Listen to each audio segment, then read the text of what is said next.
Good afternoon, everyone. Welcome to our second show of Gameday Live. I'm Steve, and joining me today is my what will be my regular co-host. Or I like saying co-host. You're just a host. We're both hosts. Our man Oz. Oz, do you want to? Oh look, what are you drinking? What was that? What was that, Oz? Let's stop. Let's just stop. It's literally just Coke Zero in a really, really posh glass. In a really fancy glass.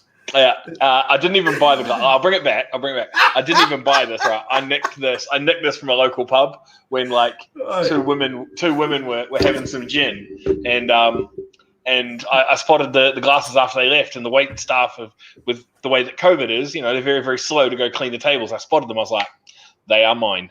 I got some Diet Coke that look lovely in them. Yeah, 100%. So, but it was either that or I had the Recorder League pint glass, and I thought that was not going to be as I didn't want any branding, not a sponsor. So exactly. Yeah, leave us alone. Anyway, So apologies for our late start today. So we normally want to start at 1:30.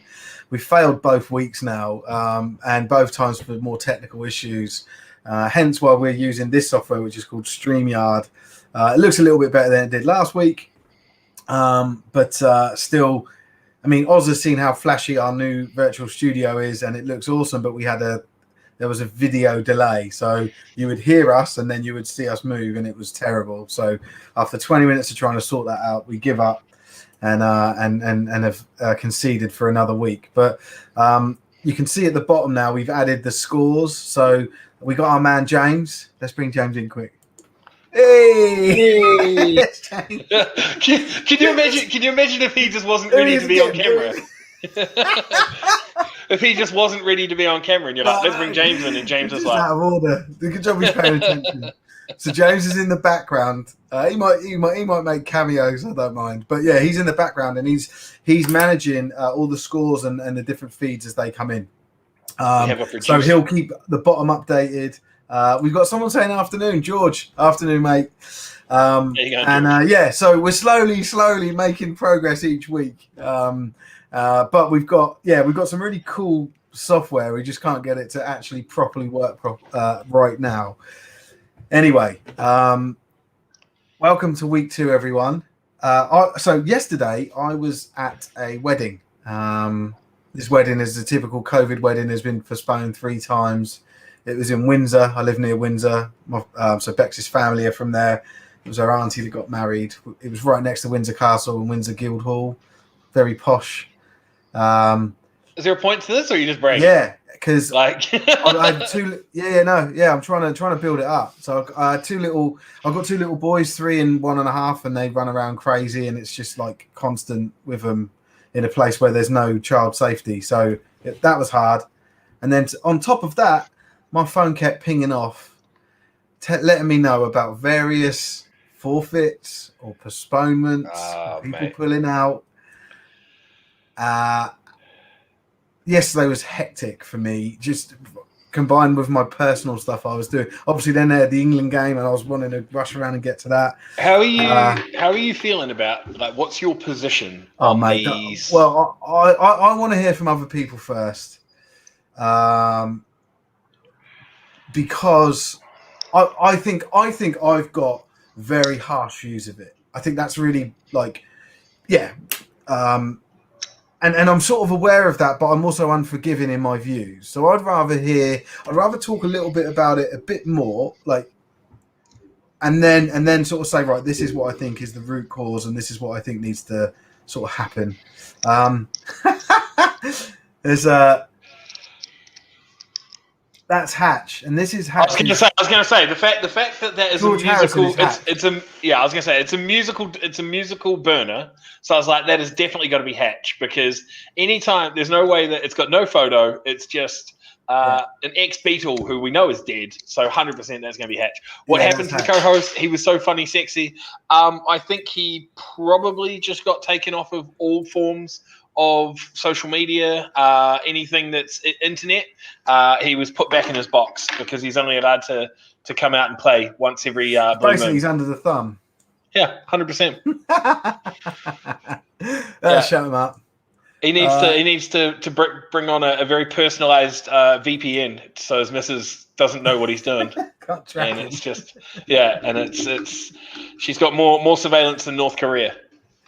James popped up in our private chat, which I can't show on screen. Said, no one cares. Talk Brickball. Yeah, talk Brickball. I saw that pop up at the bottom right when you were. Cheers. Because at this point, I'm trying to tell stories. I'm a storyteller, and you guys need to deal with it. You were just lamenting about Windsor at that point in time, so like you hadn't even got to the Brickball aspect. I wanted to point out the occasion that I was involved in, and that I constantly was having to be dragged away from, because I love Brickball, because I wanted to make sure I was informed. So I was having to put together these posts, and that's where we never done that before. But I did the Dreadnought sinking and the Spartans defeated and the Black Knight with all his limbs chopped off and stuff. So I was like, I can't create a graphic. I haven't got I don't have the means. Time to meme. 3-year-old running around. Yeah, so I went back to my roots and So anyway, Let me do a rundown of exactly what we're talking about here first, right? How many have we got? So I made a list, and I've actually included everything in there to date, right? So let's do that. Right from the start. So, cool. Pre-season, so not even pre-season, prior to the season started, you had the Bury Saints and the Berkshire Renegades. No, we're not going to get involved. We'll see you in 2022, right? So that's 2 teams already that... I think I prefer that. Yep. So this is something. So I'm going to come back. I'm storytelling again here, right? So everything I say tees up something else, and I'm going for a very grand finish. I'm sure people. Mate, I've been thinking about this constantly. Over the moon. It's winding me up. The whole thing.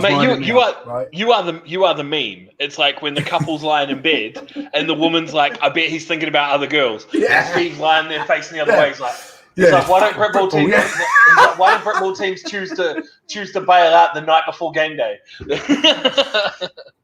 Legatron himself, John Simons pops up with hey, stay tuned, mate. I'm gonna go all in. It's gonna be by the end of the week. I'll have a few more letters from Baffer's lawyers probably, but anyway, who cares? Make a nice scrapbook of them. Yeah. They're just useful toilet paper when rations are low. Anyway, so we had Bury Saints, Berkshire Renegades pull out, and as you said, are we going to be providing updates of games that are happening during the? Yeah. So I was just going to say a game doesn't start until 3 p.m. James is keeping an eye on stuff, but we've also Lincolnshire Bombers have kicked off. Yeah, no. I mean a live stream game, but then we've also got Hootsuite that's telling us. Oz,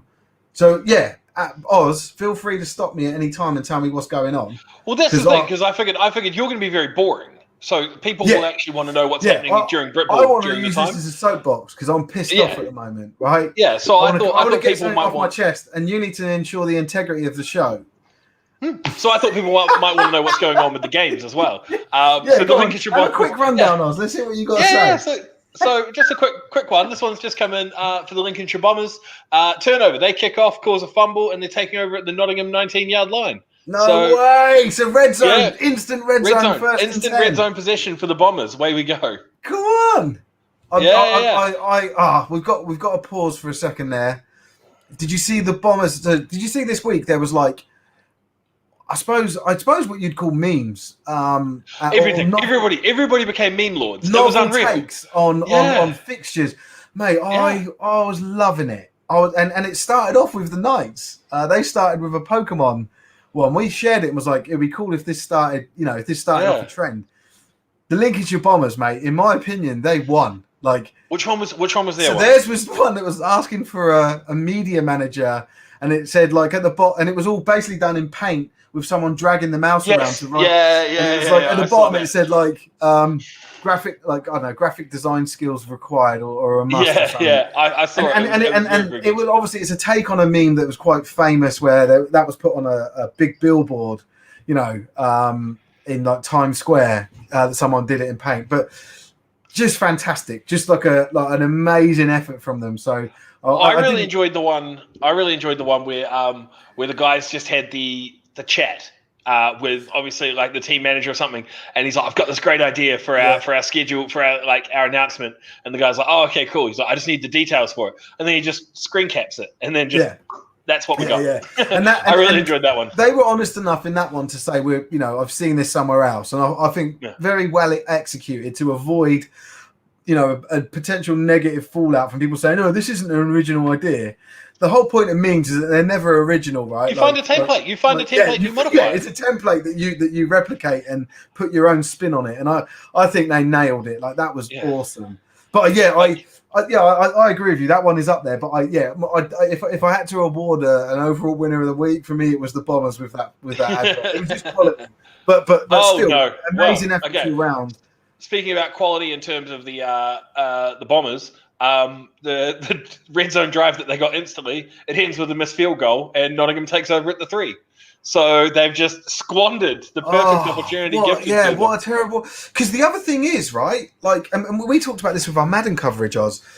When someone doesn't score on an opening drive, and then someone, obviously this wasn't an opening drive, it was a turnover straight away. Yeah. They then will receive the ball at the beginning of the second half. Do you know what I mean? Like. So there's a real opportunity there to stay ahead, to keep your offense on the field, to keep their offense off the field, and 3-yard line. That there's hope yet for a safety from these guys, but at the same time, we do want to see taking the foot off. Yeah, taking the foot off the gas is a little bit painful for them, but you never know. Sorry. Oh, okay. The Bombers must be getting updated because the guy's turned around and gone, sorry, from the 3-yard wrong, from the 20-yard line, not the 3-yard line. It's not just the players who are rusty. So the media manager is killing it there on the Twitter account for the Bombers. Yeah, good, love it. Love to see an active social media account on a game 100%, day. 100%. Yeah, there's not enough. And just a quick reminder for those of you watching, just quickly, #GameDay Live on Twitter, on Instagram, to pull stuff to our attention.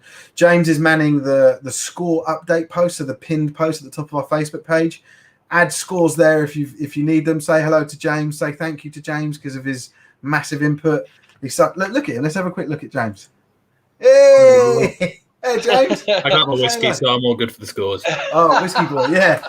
I'm hoping we can just get a picture, like we can just bring James in when he's not expecting it, and it's just him scrambling around the house trying to Yeah, it's going to be great. Yeah, I can see a little preview of him, so I'm just going to keep a little eye on it, and I'll bring him in and take him out as we go. It's just him walking around the back of his living room. He's like, I need the Trojans Monarchs game. Yeah. Give me the score. Yeah. And he's just losing it on the phone to someone's social media. Get the Warriors on the phone.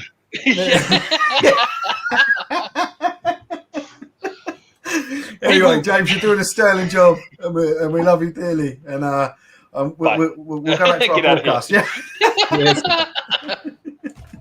Right. Anyway, so you want your soapbox? Yeah. Actually, are there any early kickoffs?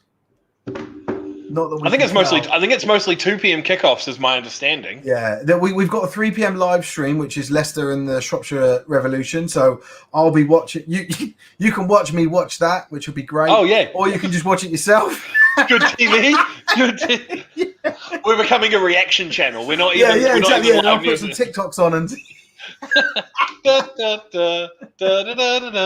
Oh, look at James coming in with a little. Killing it. Let's go, James. He's amazing, isn't he? Come on. We don't deserve him. Yeah, but So anyway, I know this is probably. We were at the point. We were at the point where Berkshire and one of the other teams. Yeah, no, we're really early in the process. Bury and Berkshire. What we've also seen, right? So this is, and I sort of categorize things in different ways, and I think you can categorize things in different ways, right? So there are teams that pulled out prior to any games being played, yes. but fixture had been announced. So Bury and Berkshire don't fall into that. They were They folded. The moment Baffa came out and was like, "We're doing a season," Bury and Berkshire were like, "Well, we are not." Yeah. Good for you. Yeah. So the other teams that didn't take part, Carlisle Kestrels, who were the they were associate, weren't they? Yes, but they were a team. What was it? Carlisle Sentinels. Basically, there's a cursed team in Carlisle that can just never get going, and their latest iteration is the Kestrels, and they had a terrible logo that they ripped off from someone else, and just didn't get going. Got announced and then pulled out very quickly. I was going to say they folded very, very early, if I remember. From the Hadrian's division, yeah. Then followed the Hastings Conquerors, who pulled out a little bit closer to, I think, 5 days before the fixture. Oh, look, we've got a score. Aztecs are 7-0 up in Q1. Cheers, Aaron. Really appreciate that. James will be on that straight away. But yeah, thank you very much. So that's I think the Aztecs are going to. We'll go through the scores, but I think the Aztecs are in for. I think the Storm are in for a rough ride today. Yes. Was Sentinels then Kestrels? Now they should be called Tits. Oh, it was a pick six. Oh, no. We love it. We love a defensive score here. So anyway, yeah. They were called the Sentinels. And they folded. Now, and these teams haven't folded, by the way. They just pulled out of the league. And there was that. It was basically said that there was no, like Baffa said, there's no punishment. You can pull out for any reason, no punishment, no problem. And funnily, John Simons made a comment about that yesterday that I want to bring up because I think he made a very good point about that element. But we'll come back to that. Morecambe Bay Storm, also in Hadrian's, pulled out before the fixture started. And then yesterday, so week 1 completed, but neither of these teams have played a game yet. The Portsmouth Dreadnoughts pull out. They played. They lost. Of course, they played. They played the Bournemouth. Yeah, they lost to Bournemouth. Sorry, excuse me. That makes them even worse. So they, so they pull out the whole season. But we had, I was always sharing with the internal Gridiron Hub team. I keep hearing murmurs and whispers. I don't post speculation on Gridiron Hub. But like yesterday, I was posting stuff. I was like, "Oh, we know this has happened. We're just waiting for the announcement," sort of thing. So I never really posted anything about Portsmouth Dreadnoughts because I was like, "Well, that's the thing." I was speaking to a couple of guys from the Dreadnoughts about this, and they were in the dark. They were like, "We haven't heard anything." Like when me and you had our conversations, old Steve Schefter over here, and we had our conversations, and I went and I chatted to him. I was like, "Look, have you guys heard any mumbles?" Breaking news for the better schedule. Bringing the best in a really, really bad amateur sport division. Yeah, I can do that. Yeah. Tapped in all over the country. And Baffa insider Steve Schefter. Just stop. Let me continue my point. So I've been speaking to them originally when you'd first told me that you'd heard sort of whispers, and I said, "Look, have you guys heard anything at all?" And they were like, "Nah, we've had up and down numbers, but because this was before the Bournemouth game, and they're like, we've had some up and down numbers, but as far as we know, we're on for the Bournemouth game, we're on for the season." Bournemouth game came and went. A lot of people, based on historical performances, thought that would be a little bit closer, or that Portsmouth would win, or it would be a lot closer than it was. Yeah. Bournemouth game came and went. Spoke to people again. They were still under the impression that it was a setback, but they were going to be continuing. And then when your post came out, on Gridiron Hub, multiple people I spoke to were blindsided by that. Yes. That was the first that they had. Hold on. Let's carry on with coverage. This is going to be. I reckon we won't finish this topic today, by the way, and we'll just filter in the coverage. We're just going to have to keep. And it's not like that. We're just going to have to keep bringing in more teams that give up as the season goes on. We're just going to keep it's just going. It's going to be a narrative of why teams are dropping out and how we feel about it. Yeah. The Devils, so Norwich Devils have gone 7-0 up against the Eagles, so Ouse Valley Eagles, in what we assume is quarter one. So latest update there. Thank you for sending that in. James, thank you for posting it up for us to just click and we can put it on. He's the man. So, right, before we go back into anything, before we go back into that story, I do want to do a quick, I want to first of all start off with a disciplinary update from Bafra. This is interesting. So I each week they post who's not able to play and why. So I just want to do a rundown of that for this week. Where are we? Actually, we've got none for this week. No, 4th of July. Yeah. So we've got one for the 18th.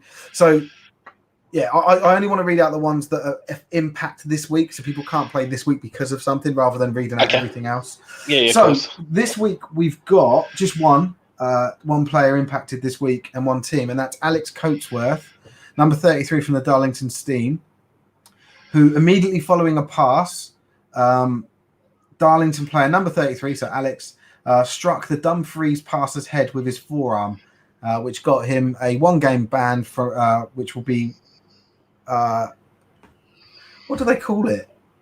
Served? Yeah. Which will be served today against the Morecambe Bay Storm. However, so we have to assume the Morecambe Bay Storm have pulled out, so they've got that wrong. Darlington Steam aren't playing today, as far as I'm aware. I have no idea. Let me check. No, they're not. So that you've seen it here live. We've outed them. They don't know what they're doing. No, it's fine. James slip of the arm, clubbed a QB in the helmet, and serving his punishment. I mean that one sounds a bit harsh. Like it does. I mean, I haven't seen it. You understand the whole protecting the QB stuff? Like, it feels like that should be. I mean, obviously we don't know. We're just reading this, right? Like we haven't seen. There's no context, no visuals, so no nothing. But like you'd think that it sounds more like glancing rather than. But he does say struck. So in my head, I'm thinking. Well, in my head, I'm thinking bat down. So I'm thinking he's going for the ball and coming down on the QB's head. Yeah, but for all we know, the guy's throwing the ball and he's clotheslined him. He's literally come through and he's turned it into WWE and he's tried to take. And I think we don't know. I think it's fair to say, like we know, playing defense, the D lineman flailing arm catches a QB. At worst, it's like unnecessary roughness. 15-yard first down. There must have been something. There's something a bit more to this that you'd assume, right? Yeah, I was going to say you'd assume that he'd get a roughing the passer call, like for the 15 yards. Yeah. And then if they're serving a suspension after the fact, I'm assuming that there was probably no ejection in game. Yeah. Normally it does mention that there's it's usually it's sort of one or the other as well, is what I've heard. It's like if you're ejected in game, unless it's massively heinous, like that ejection is your punishment and you are good to go the following week. Yeah. But because he's been served a suspension after the fact, it makes me think that, they flagged him and then it's been reviewed, like post-game sort of thing. So this this next bit, I agree with you. This next bit is brilliant. And I think it's really going to open up a can of worms, potentially. And this may set a precedent that Bafra do not want set, right? Oh, God. And it's with the Yorkshire Academy Assassins. It's a pretty cool name. Yeah. Now, something about me thinks that that's a flag team, but it could just be a kitted...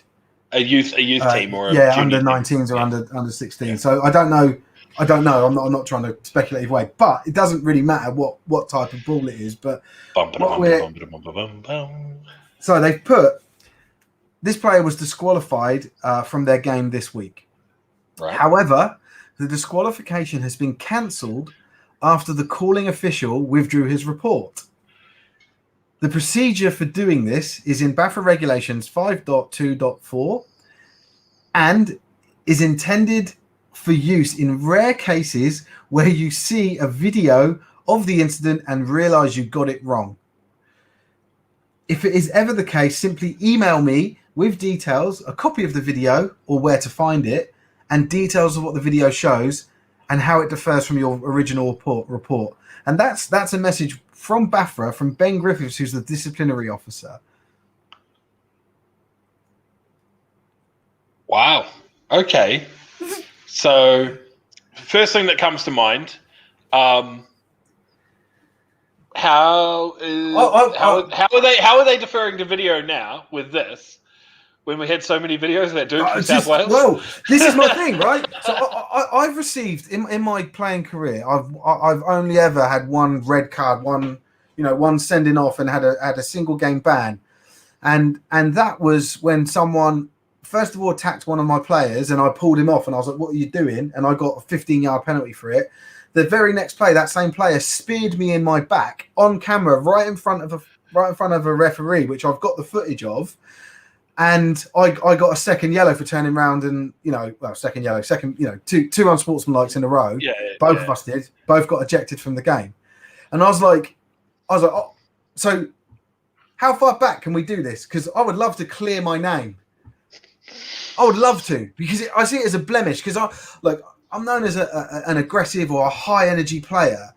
And people have always said to me, I don't even know if you need to restrict that to player. You're an aggressive, high-energy person. Yeah, and it translates to the field, and I'm cool with that, right? But I always maintain that I play within the rules, and the rules mean a lot to me, and that's why I play sport, right? It annoys me when people don't play properly. So I'm not a dirty player, I'm not someone that seeks to break the rules to win, and so I see that as a blemish on my record, right? So can I go back and get that changed now? Because I've got clear evidence. It's clear as day. That this guy spears me in the back. Did you have a suspension? Yeah, one game. I got against the O's. I missed the game against the O's. And did you serve the suspension? Yes. They're going to give me a game back. How the hell are they going to give you a game back? No, I don't mean give me a game back, but just clear my record and say we got this wrong. Move on. No, I can't. No, move on. It's ruining my reputation, Oz. No one cares. You ruin your reputation. It's just me that cares. I completely understand. The thing is, you do a good enough job anyway of ruining your own reputation. You don't need BAFRA to do it to you. So anyway, move on. So forgetting retrospective stuff. I think this is going to be #free Steve. I think this is James interfering. I forgot he's got the ability to stitch us up as much as we can him. Yes. Anyway, you've got up to just put the light on. Hey, James. Right.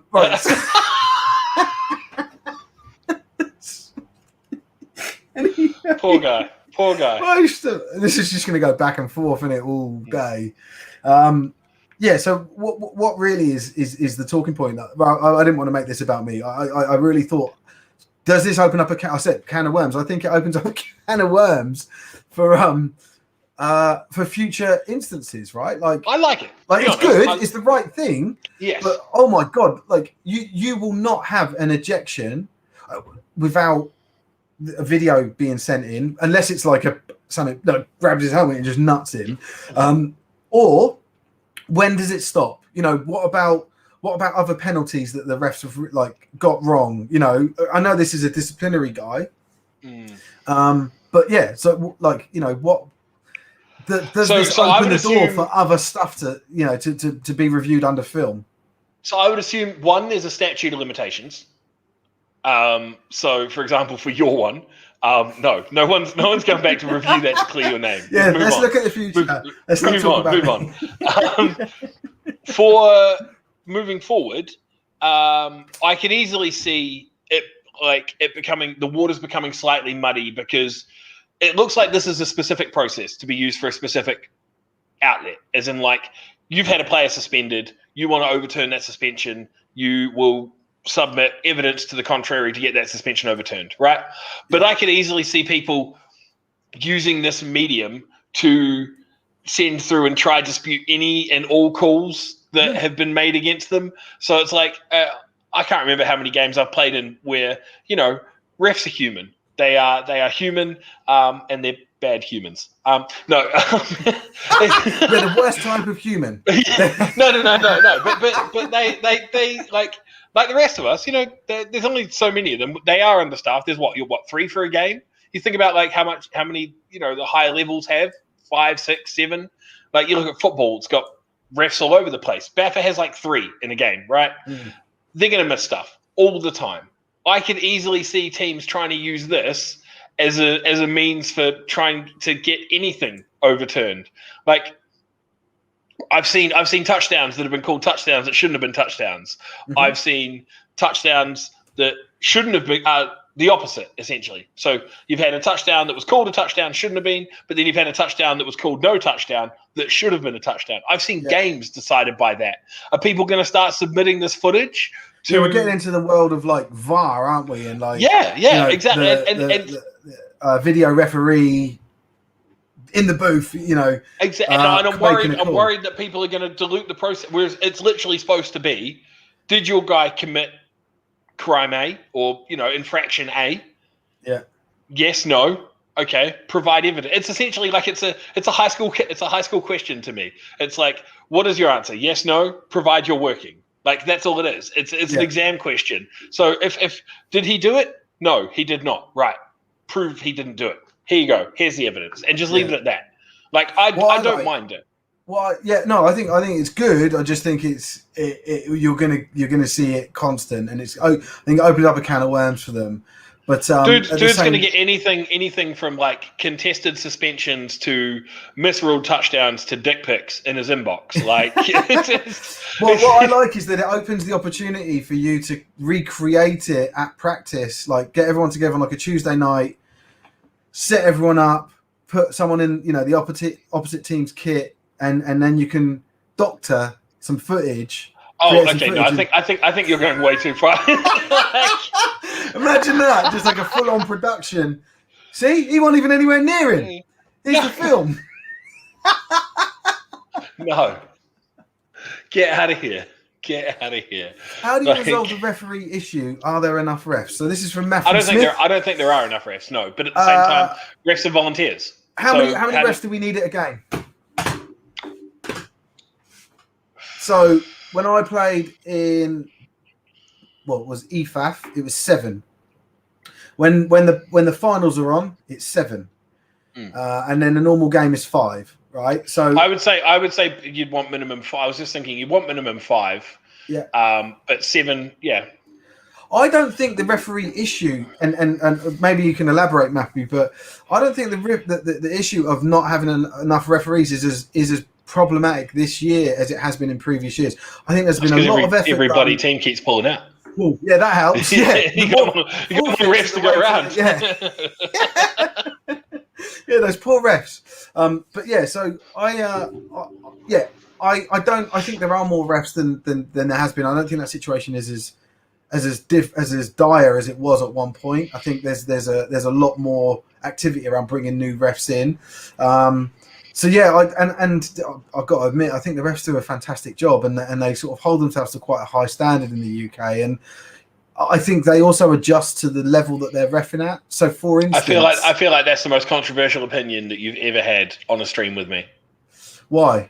What? Because I feel like the majority of Britball probably feel like the refs do not do, and I'm not saying they do or don't. I haven't been at a game in over 2 years, so I don't know what the quality of reffing's like anymore. But people that I've spoken to recently, like this season, have not been happy with some of the reffing performances. Oh, right. Okay. Well, I was unaware of this. I've never personally. I mean, yeah. Have I had issues with the way that each situation has been handled? Yeah, of course. And yeah, do I think they've missed calls? Yes. But in like what I'm saying is, in general, I think they're a good group. And the bit that I was about to say was like I've seen instances of refs in at Div 2 level, or even Div 1, where there's like a newer player and they know that player's quite raw, and they give him a bit of leeway. Like a D lineman, I remember there's a D lineman like lining up offside against us, like in the neutral zone all the time, and I was like saying to the ref, like, why aren't you flagging that? And he was like, look, he's new. I'm speaking to him. And he sort of like, the ref sort of coached him into sort of, knowing what to do. And that's not his position too, though. As much as that infuriated me at the time, because I was like, the rules are the rules. Yeah, throw the flag. yeah, 100%. I actually quite like I think it's actually quite nice because that rookie guy, that guy coming into the sport has got a little bit of leeway, and I don't mind that. Nah, it's not the ref's job to coach him. It's the coach's job to coach him. You get flagged, you take the punishment, and then your coach goes, right, sort it out. Yeah. Like I'm not a fan of that. Well, that's what I've seen because it's a bias. What have we got here? Hold on. So he said, played for Spartans for 2 years. Most of the refereeing was great. Few dodgy decisions, but 100%. You're always going to compare it. Yeah, I mean, I always about the NFL reffing all the time, though. So, like, I can point you to a whole. Yeah. So there we go. Another. That's what I mean. This is why I said that your statement might be very controversial. I feel like Thomas's opinion is probably more widespread. Yeah. The issue that I feel like with the refs, and it's not their fault, but it's one, they're volunteers. No, they're paid. Are they? Is it like a stipend though, as opposed to like an actual, like it's not no one's full-time job as a referee, I'm assuming. No, right? not at all. No. Exactly. Yeah. They're semi-pro. Yeah. You're receiving a stipend. One, they're like, I think they are sort of limited by the quality of the game in a way as well. Like your refs are only going to be as good as the players. So it's like, you're not going to have next level, professional quality refs out here, reffing, for example, the Falcons versus the Revolution. Like it's not going to happen. But at the same time, I also feel like, especially from the ones that I've only ever interacted with the refs in the South, and it's the same sort of like, 8 people, if that. Like, I don't know. It feels like it's you generally will get a similar crew each game, and you might have 1 or 2 people that's different, but you generally know who those refs are, no matter which division you're kind of playing in. It's always the same sort of guys. And some of them I feel like just are there because they have to be, and you don't know whether they're kind of treating it like a lot of players treat the Sunday football. It's like, they're just there to be part of it. And it's like, are you trying to improve and be a better ref? I don't know, because you were absolutely shocking last week, and today you're just as bad. I've had a couple of score alerts. So touchdown Aztecs, Pat Pending 13-0. Aztecs are playing the Storm. So yes. Bristol Aztecs against the Swindon Storm. Samwell have just tweeted they're 7-0 up against the Railroaders. I think the Railroaders are in for a rough ride again. I think their first 4 games the Railroaders are in for a rough ride. What else is there? Penalties help the Giants move the ball and they're driving downfield. Rams. So the Yorkshire Rams, I assume, are playing the. I assume. I should really know this stuff, shouldn't I? Are playing the. They're playing the Sheffield Giants. They won the toss. They won the toss and deferred. So the Rams have posted a couple of videos. They're starting offense and they're starting defense. I will get those up at some point because I love stuff like that. They've also changed the colours of their helmets. They've gone purple. Yeah, they've gone purple. They're calling them Ribena horns. Where did you see that? Scroll down. What? I can't see. It's right below where the Lincolnshire Bombers are talking about the forced fumble. Just scroll down a little bit more. It's about the 10th tweet down. Oh yeah, Ribena horns. There we go. Why are your horns pink? Ribena horns. Those horns. We listened. Okay, cool. Yeah. Interesting. Yeah, we'll get that up as well. I love all the pre-game stuff. Chris, who's a serving BAFA ref, has said, bear in mind, we're all volunteers and not full-time officials.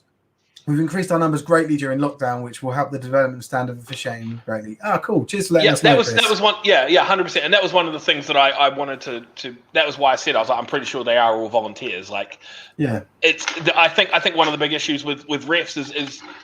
I think it's great that Chris has just said they're increasing numbers. It is numbers. It's how do you, like the majority of people that want to be involved in football want to play. Yeah, like it takes a very sort of unique individual to look at the sport and go, you know what, I'm going to ref it. And it's somebody that, like, to have that drive, I think is great because we need them. The sport needs everybody. Like, you don't want to do chains when you're injured, or you don't want to run the ball on the sideline or anything like that. But for the game to work, you need all of those facets, and we need refs, and we need more of them. Yeah. So the guys that are there, like, kudos to them. I don't want to make it seem like I like shitting on them by talking about the quality of the refs, because they can only do probably like as much as they can based on the resources given to them in terms of manpower, but also in terms of, you know, how often are they actually getting, you know, updated training courses or things like that. Like how often are they getting the support from BAFRA, let alone anything else. It's like it's not always the fault of the guy on the field calling the game. So Chris said he's gutted they lost their games against Worcestershire today due to COVID. We'll be back on Swindon versus Worcestershire next Sunday. So this is an interesting one. If COVID is impacting you this week, what's stopping it impacting you next week? Isn't it a 10-day isolation? I think it would depend on when, because it may be that they, because I know well, it's not only that, it's I know a friend of mine got a notification from his app, the old Track and Trace, and it came through that he had been in contact with somebody from like 5-6 days ago, and then the app told him he had to I think it was 5 days, he had to self-isolate for the next 5 days. So the app will take the 10-day period, and they will assume that you have been isolating for that period, and then it will tell you to isolate for the next. I know, it's retarded. You unknowingly had come in contact with someone who they were asymptomatic and then positively got, and then you were like, I'm just going to stay away from people because that guy could have had COVID. I don't. Okay, I'm not going to pretend. I'm not going to. I don't know if that's how it works. All right, this is pure speculation from my part. But all I know is he got a notification that he had to self isolate for the next 6 days as opposed to 10 days. That's weird. So no wonder the numbers constantly going up. Yeah, so I'm trying to connect the dots, but at the same time, the dots aren't even on the same page. So I don't know. Wow. Right. Anyway, we've got an update from the Bombers game. So rookie Traven intercepts on the 5-yard line and returns it for the first TD of 2021. The PAT is good. It's the end of the quarter, so the Bombers are up 7-0 against Nottingham. Like obviously we don't know this. Like I haven't been looking at the. Oh yeah, no, it has been. I was going to say it sounds like they've been in Nottingham territory for a lot of this game. Yeah, I think so. I think so as well. Nice, good on it, mate.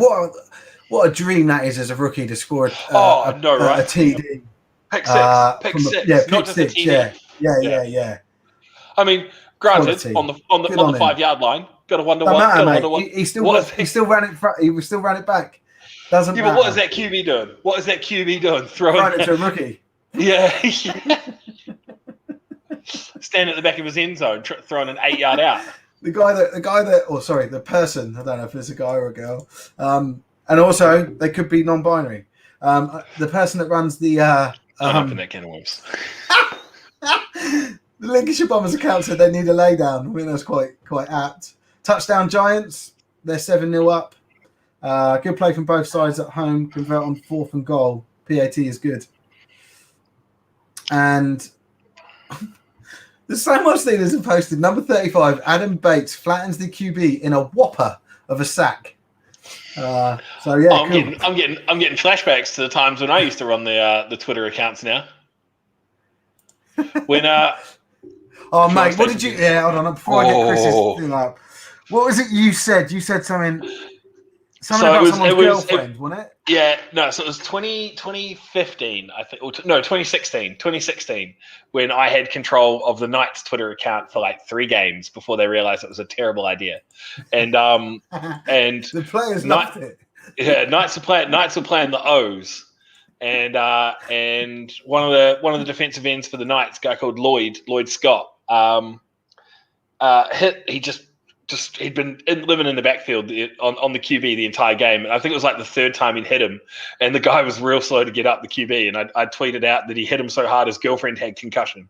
Yeah. And then that was the one, I think, that was like... And people were like, are you allowed to tweet that? I was like, I just have, yeah. There's only one way of finding out. Yeah, 100%. They took the account off me for the next game. So Chris said, Steve, if you want to stay away from people, simply play on special teams. Yeah, so we just have a special teams league. and then we ain't got to worry about it. You play flag.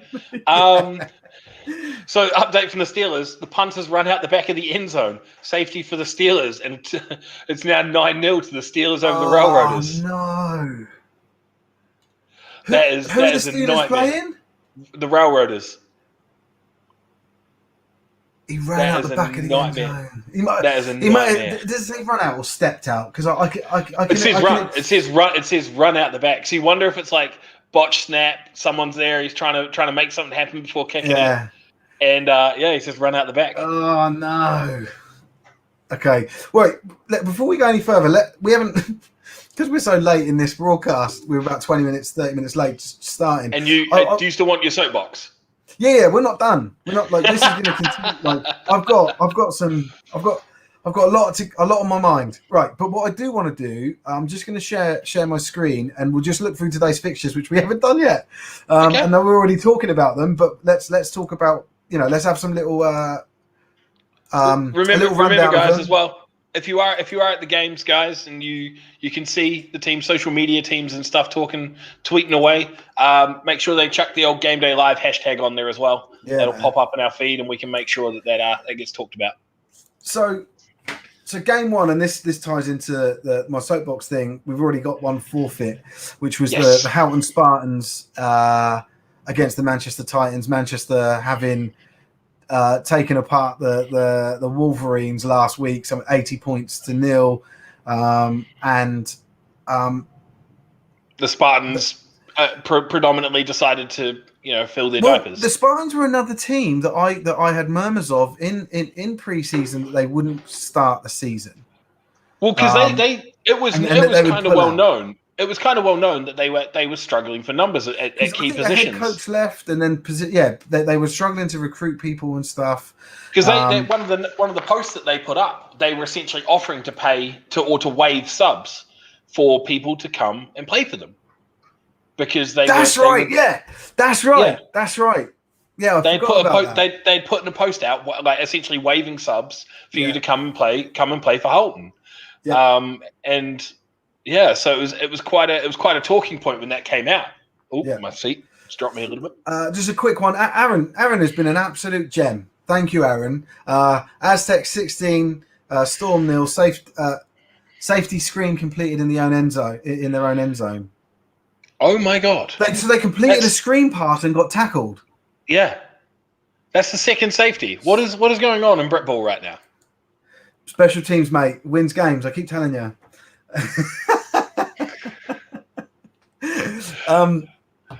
There's a lot of defensive points being put up this weekend, isn't there? It's pick sixes and safeties. We should keep a tally of it. Anyway, so that game, I don't think this is the end of the Spartans' woes. I think it may be that they have to forfeit future games or even pull out. So what's the crack? So obviously Beth has said that, you can forfeit the season for no punishment. Okay. You can forfeit a game for no punishment, which we saw yesterday. Teams pulling out of fixtures where they've already, like, Houghton had already had arrangements, it was already arranged. Like Manchester had a bus booked, and do you know what I mean? Like, well, that was my question of how many forfeitures do you get? Like, is it 2 strikes you're out like it used to be, or no? Because there's only probably 8 or 9 games in the season, and you can forfeit 4 of them, 5 of them. Oh no! Apparently someone's broke their leg. Oh Jesus! Oh man, sorry to hear that. Keep us updated on it, and if we know his name or whatever, then let us know, and we wish him all the best. Yeah, wish him the best for the injuries, broken legs and stuff. Any injuries, but the big ones like that, mate, they're disgusting. Horrific. I remember I sacked a QB once, and my head was on his leg, and his femur snapped. And I was horrified by the sound. It was disgusting. And he was screaming on the floor, and I was like, "Ah!" I broke a guy's leg in 3 places when I was 10 playing rugby. It was and I had to get treated for shock by the ambulance because same sort of thing. Because he passed out, and I thought I'd literally thought I'd killed him. Yeah. And, so my coach said he thought I went into shock, but Yeah, Richard Gray is the player after. Best wishes I know for the Richard name Gray. Richard Gray. I don't know why I know that name, but sorry to hear that, Rich, and we wish you all the best, mate. It's awful. Anyway, right, we're going to go one. Oh no, Jordan's asked a really good question, but it's sort of part of the soapbox thing. Let's get through the fixtures first. Okay. And then we'll go back and see what we missed. You have been seen, Jordan. Yes, noted. So that's the first game. Then we've got. I'm really looking forward to the outcome of this game. Merseyside Nighthawks Merseyside Chester, because Chester are playing at a higher level than they ever have done, in my opinion. They've got depth. They've got really good special teams, which shows good depth in the squad. Merseyside are Merseyside, right? Like, they're awesome. I believe Merseyside will win this game, but I don't think. I'm hoping that it's not like a blowout. I think Chester are good for a couple of scores. When you showed this game, and then you're like, I think I really like, and I was sitting there thinking, I was like, are we kidding right now? No, we answer. He's such an angry little man. Yeah, he's an angry little man. Typical London Warriors. Yeah. Yeah. Sorry. What were you saying about this game? You were surprised when I said. When you were like, oh yeah, Chester's playing up. Like, in my head, I was like, Merseyside should probably put 40 or 50 on them. And like, that was the first thing that popped into my head. It should be a battering. Yes, but so it's one I want to keep an eye on. I'd love it if it was a bit more competitive, because Chester have been my team that I listed this year as the team that I think will overperform. So I'm not saying you should get in touch with them and make sure they change that goddamn logo. I know, yeah. Let's not start about that. So Lincolnshire Bombers and Nottingham Caesars, that game's underway. I think they've already got scores on that. We just haven't got them on the site. Oh, we probably have, but I haven't refreshed my page. Actually, let's do that. Have you got any thoughts on this one? Lincolnshire have got a really good social media team on Twitter, so we're getting a lot of updates. So at the moment, it feels like they're doing all right. Got the rookie with the pick six. So I got to say, I'm surprised by Lincolnshire here. Oh, when it's refreshed, it hasn't shown. It's like reorganised everything. So the Lincolnshire Bombers, where's that game? So they're 7-0 up. I'm really surprised by that scoreline. I thought the Caesars would be like the favourites to win that game, right? And I wouldn't have expected Lincolnshire to do much against them. So interesting scoreline. It's great to see. It's also great to see, that they're like you say, their social media are getting stuck in. Right, let's look at some others. Norwich Devils versus Ouse Valley. I see those teams as quite evenly matched. I would assume that game's probably on hold at the moment, as that's the game we've got the injury in. Yeah. So they might be doing like some stretches and stuff to get ready to resume play. Just a quick update. I'm not sure if it's updated on the site, but the Rams have just scored. Yeah, just got a touchdown. So Joe Mills sneaks it in from a couple of yards out after a great first drive of the season. The 2-point after is no good, and the Giants lead 7-6. The Cornwall Monarchs, another great team from social media last week. Hatch said that they were his favourites, or they won. Tweeters of the week. They've just scored a touchdown. Their QB Tom Atkinson hits their running back Matt Cann for an 8-yard TD pass. Extra points missed. 6-0 to the Monarchs. #GameDay Live. Well GameDay Live. Thank you, Cornwall. I like those. I'll tell you what. I like those unis as well. So we talked about this last week. That I need to get them on screen in a sec. Let's go back to that. Let's get through the fixtures. That is a sharp jersey. Yeah, we'll come back to it. Lincolnshire have said they've punted from their own 15-yard line. Nottingham set up on their own 8. What? Kickers are people too. Yeah, we've punted from our own 15. Maybe we're looking at an 8-yard field here, but still, we've punted from our own 15. Does that mean the ball started at their 15 and went back to potentially their 7 or 8 yard line? Possibly. That's where you pump from, right? You pump from the point, the line of scrimmage. Well, no. Generally, you would punt. You punt from probably about 8 yards behind the line of scrimmage. That's what I'm saying. But I'm saying, when you talk about when a team is punting from a certain yard, you don't talk about you talk about the line of scrimmage, right? You refer to the line of scrimmage. So if that's true, this guy's punted it from the 8 yard line to the other 8 yard line. Pretty much. Unless the guy caught it and ran back. I was going to say, well, it's certainly there's a high possibility that the guys let it bounce. You know, we are talking about Brit ball here. I don't know. I want to see the footage. This guy could have the best leg in the world. This guy should be in a. If that's, this is unbelievable. He's punted it the length of the field. Good kick. It is a good kick. Hashtag kickers are people too. Yeah, absolutely. Right. So let's carry on. So Cambridgeshire Cats, Gloucester. That's one of the ones that was forfeited or postponed. Postponed due to coronavirus or COVID issues in the Colchester camp, I believe.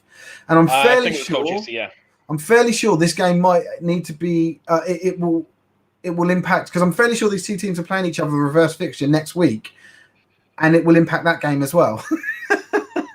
Well, okay. Very, very quickly. So the Bombers obviously punted it to Nottingham to start on their own 8 line. The Bombers have got another interception, and they take over on the 7-yard. Take over on own 7-yard line. Jesus, they move. So he's run quickly. It. So, oh my God, this game's brilliant. What? So he's punted it to the Nottingham 8. Yeah. And then there's been a pick. So they've marched the field in 3 minutes. Yeah. And he's picked it to then take over at the 7. So he's essentially, like you said, he's taking over from where the ball was actually kicked from. Yeah, when it was kicked from. Yeah. Unreal. So they've put it up as Tamworth versus Leicester, but that's not right. But Onside have just started the coverage of Leicester versus Shropshire, but they put the wrong team names up. So if you want to jump over to that, you're welcome to. We won't feel offended. I'll be watching it and updating it anyway from here. But glad to know that we're not the only one who suffered from technical difficulties. Yeah. In Britball, everyone's shit. Yes. James has been messaging us. He has. He's given us a video of a pick. Okay, cool. Let me see if God, there's loads of stuff to get up. Let's get through these fixtures. I can't believe how much content we got this week to go through. It's great because it makes such a difference when people are tweeting. Oh look, they've changed the graphic. It's now Leicester versus Shropshire on side. Well done, onside. Oh my God, we're getting tagged in all sorts of bits. Right, let's carry on. We've then got the Aztecs versus Swindon Storm. That game, I think it's already. It's underway. We've been getting the updates from Aaron about it. Aaron's been giving us the updates. I think that was 16-0 last time we looked. Yeah, the Black Knights and Stampede. That's another postponed game. Right. So we'll come back to that. Giants have scored a TD. Someone's just said. Gateshead Senators are 16-0 down to the Northumberland Vikings. Or the last time we had an update. That game. I'm expecting that one to be a blowout. That's a big rivalry. Those two teams, That was the two teams that old mate Murat was looking at playing for. So he's playing for the Vikings. This good lad. He's playing in that game. We love Murat. So he's winning. Good on you, Murat. Then we've got the Railroaders and Sandwell. I think that's a 9-0 because someone mentioned there was a safety. Yep. Leicester and Shropshire just kicked off. I can only Lincolnshire have just scored a TD. Lincolnshire have just scored the TD, so they're up 13-0. Oh my God. I can see this one only Leicester's way, this live stream game. Based on the way they played last week against Tamworth, Leicester Falcons are a Premiership quality team. If there was no COVID, they'd be in the Prem, wouldn't they? Because they're doing promotion. Or did they drop? They dropped. Right, they dropped. Right. But it looks like they've recruited well. And they're a well-run team. Like recruited well. They're a well-run team, well-run club. I think they're the only team in Britball that will live stream every single game this season, which is commendable, right? Moving on, we know that game's going ahead, and it's 13-0. Yeah, 13-0 to the Bombers. 13-6. Oh, the Rams. The Rams have scored against the Giants as well, so it's actually 13-6 there. That's a bit better. Last week, the Giants were 41-0 up at half time. Who were they playing? I missed. I wasn't. I had no social media. Who were they playing? Coverage. They were playing the. I was chatting to Toby, the head coach, and I got it wrong, and he corrected me.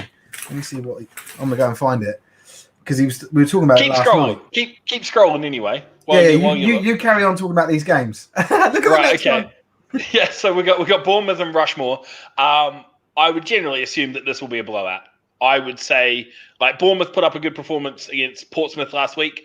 Don't think that matters. I think that we should probably see about 40-point difference between these two teams. We've got the Monarchs and the Trojans. So we've had a short update from that, and the extra point was missed, but the Monarchs are leading 6-0 is the most recent update we've got for that one. Steve, keep scrolling. Nottingham, they were playing. Oh, right, okay. That's the Raiders or something, isn't it? Nottingham Raiders, yeah. Yeah, so as I mentioned, Giants and Rams, 13-6 to the Giants at the moment, end of quarter one. We've got Saints and Cheetahs. We've got an update for that one as well. Hertfordshire takes the lead halfway through the first quarter, and they are up 7-0 over the Saints. Okay, cool. Okay, I'm gonna take the screen share down. Jordan's question. Here we go. Yeah. Do you want to get that up and you start talking about it? I want to bring some tweets across and see if I can share them. No, don't make me bring things up because I don't. I'll do it. You do Jordan. Oh, you can't bring Jordan. I'll bring Jordan's thing up. There we go. Yeah, right. If a club you're not logged in as a host, are you? Yeah, no. If a club falls for good during this year, what are the odds they fall for good? Hey, James. Jesus Christ, we look like we've aged him about 15 years. That's the whiskey. James, you're absolutely killing it, mate. Keep it up. We love you lots. We love the updates. Attention to the site. Get some sleep. I need it. You just bring it. He looked fine when we first brought him in. He looked fine. Then you bring him in now, and he's all, oh no, I'm haggard. Right, okay. So if a club folds during this year, what are the odds they fold for good? I think that depends on the club, to be honest with you.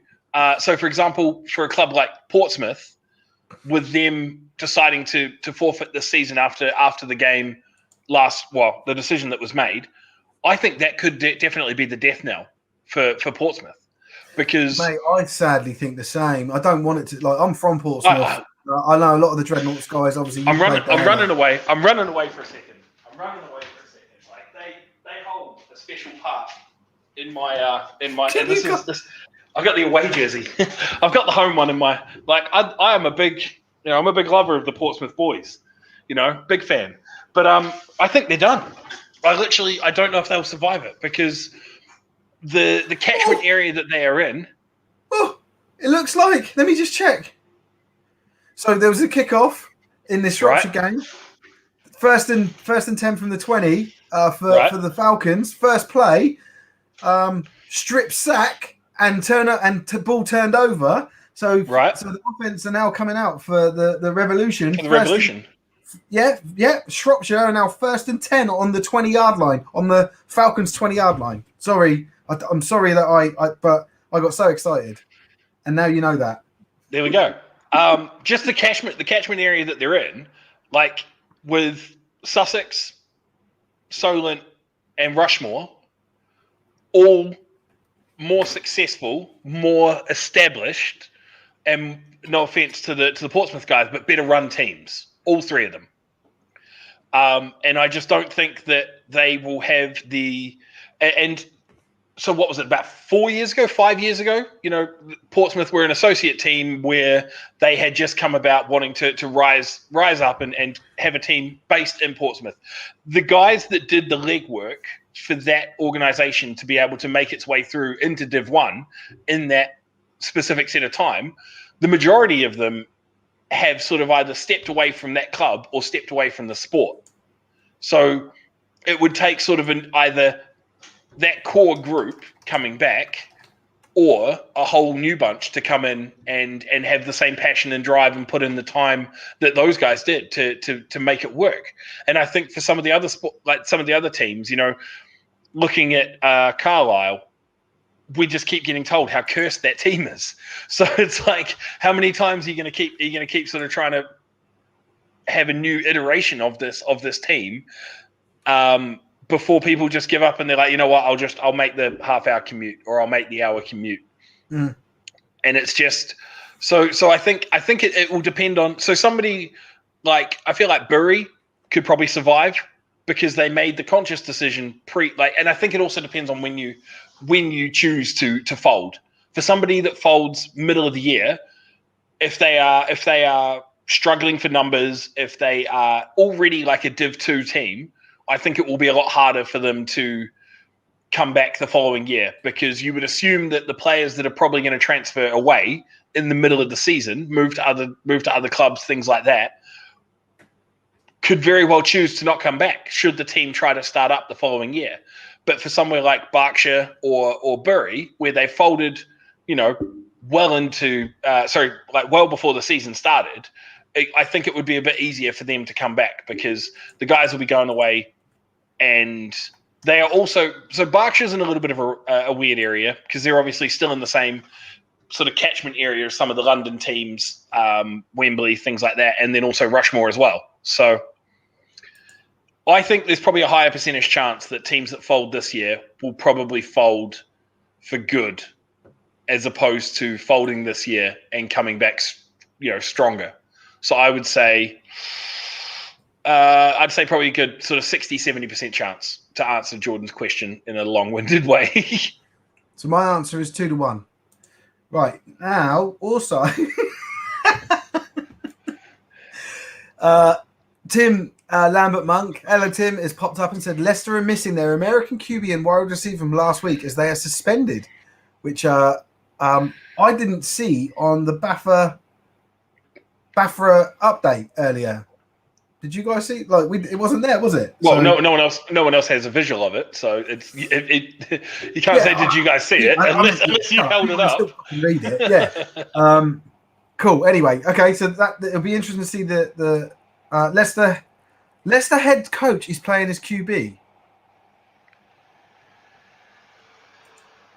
Cannot play today due to administration errors, paperwork errors. Okay, wow. So interestingly, Shropshire have got another first down. Their 3rd and goal. It's hard to tell because of the angles. 6 yards, 5 yards out.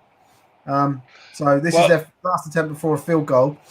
The Steelers have forced a fumble on the Railroaders, as the Railroaders have tried to actually get some offense going. So the Steelers are taken over due to a turnover. So looks like that could be more points coming for the Steelers' way.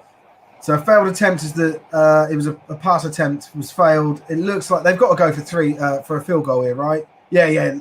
Special teams are coming on. Let me just share my screen again and I wanted to share some of these tweets. So there was this one that we got tagged in from Chris, the Bafra ref that was speaking. Yep. He said pints on board the Worcestershire, pints on the board in Worcestershire. Obviously, instead of play on points on the board. Taking advantage of the forfeiture that they had. And then this is what I wanted to get up. This is the kit that you like, and me and Hatch tried to talk about it last week. I was just quickly. I think it's great. This is all reflective, like mirrored gold. Yep. Shiny. So that was the only, for me, that's the only sort of like contentious bit of it. But I like their kit. The fact that they're kind of using like what you would expect to find on a lollipop man, but they've made it gold. No, I love it. I think the royal blue is great. I love the gold. I love the gold trim. I think they are great uniforms. Absolutely great uniforms. Cool. All right, let's get that down. Saints are now down 10-0. Hertfordshire extend their lead with a field goal. So we're in the second quarter, and the Cheetahs are up 10-0 over the Saints. I really want the Saints to do well. I really like them. We gave them some money from the Amley Fund, actually, but just good guys. Nice. Yeah. Such bias. Claire has popped up and said that the Rushmore Knights are 14-0 up. Hobbsy scored a 3-yard TD, run it inside. Run onside kick recovered by Rushmore. So they scored and then did an onside kick. So the Knights are playing the Bobcats today. So they're 14-0 up. Really, that's nice. So I said that for this one, I thought that it was probably going to be at least a 40 point buffer by the end of the game. Yeah.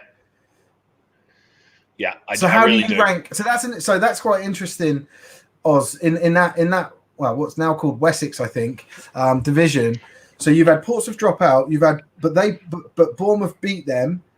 Yep. Now Bournemouth are playing the Knights, and the Knights are comfortably winning at the moment. You know, and you're expecting a 40-point differentiation.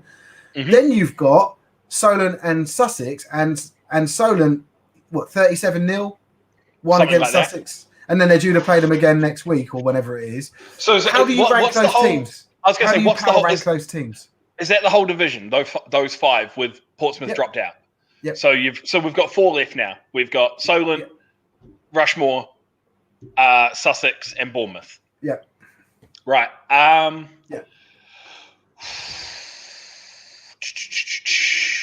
Okay, I'll start at the bottom. I would say Bournemouth at the bottom. Yep. I would say Bournemouth clearly at the bottom, and then I would put Sussex in a tier gap above Bournemouth. Sorry, and you put a what?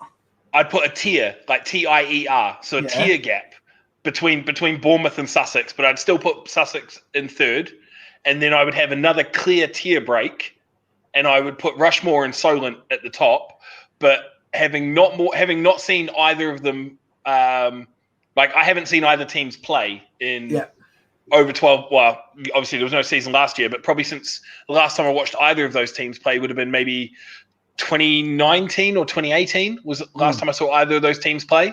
And so it's very hard to see to know what sort of turnover. But I think from the guys that I know that are on both teams, I think they're probably very closely linked. But I think I'll probably put Solent ahead just based on... Oh, another fumble from this QB. Sorry, another fumble from the Falcons QB as he's tackled. You mean the Falcons coach? The Falcons coach. Yeah, apparently.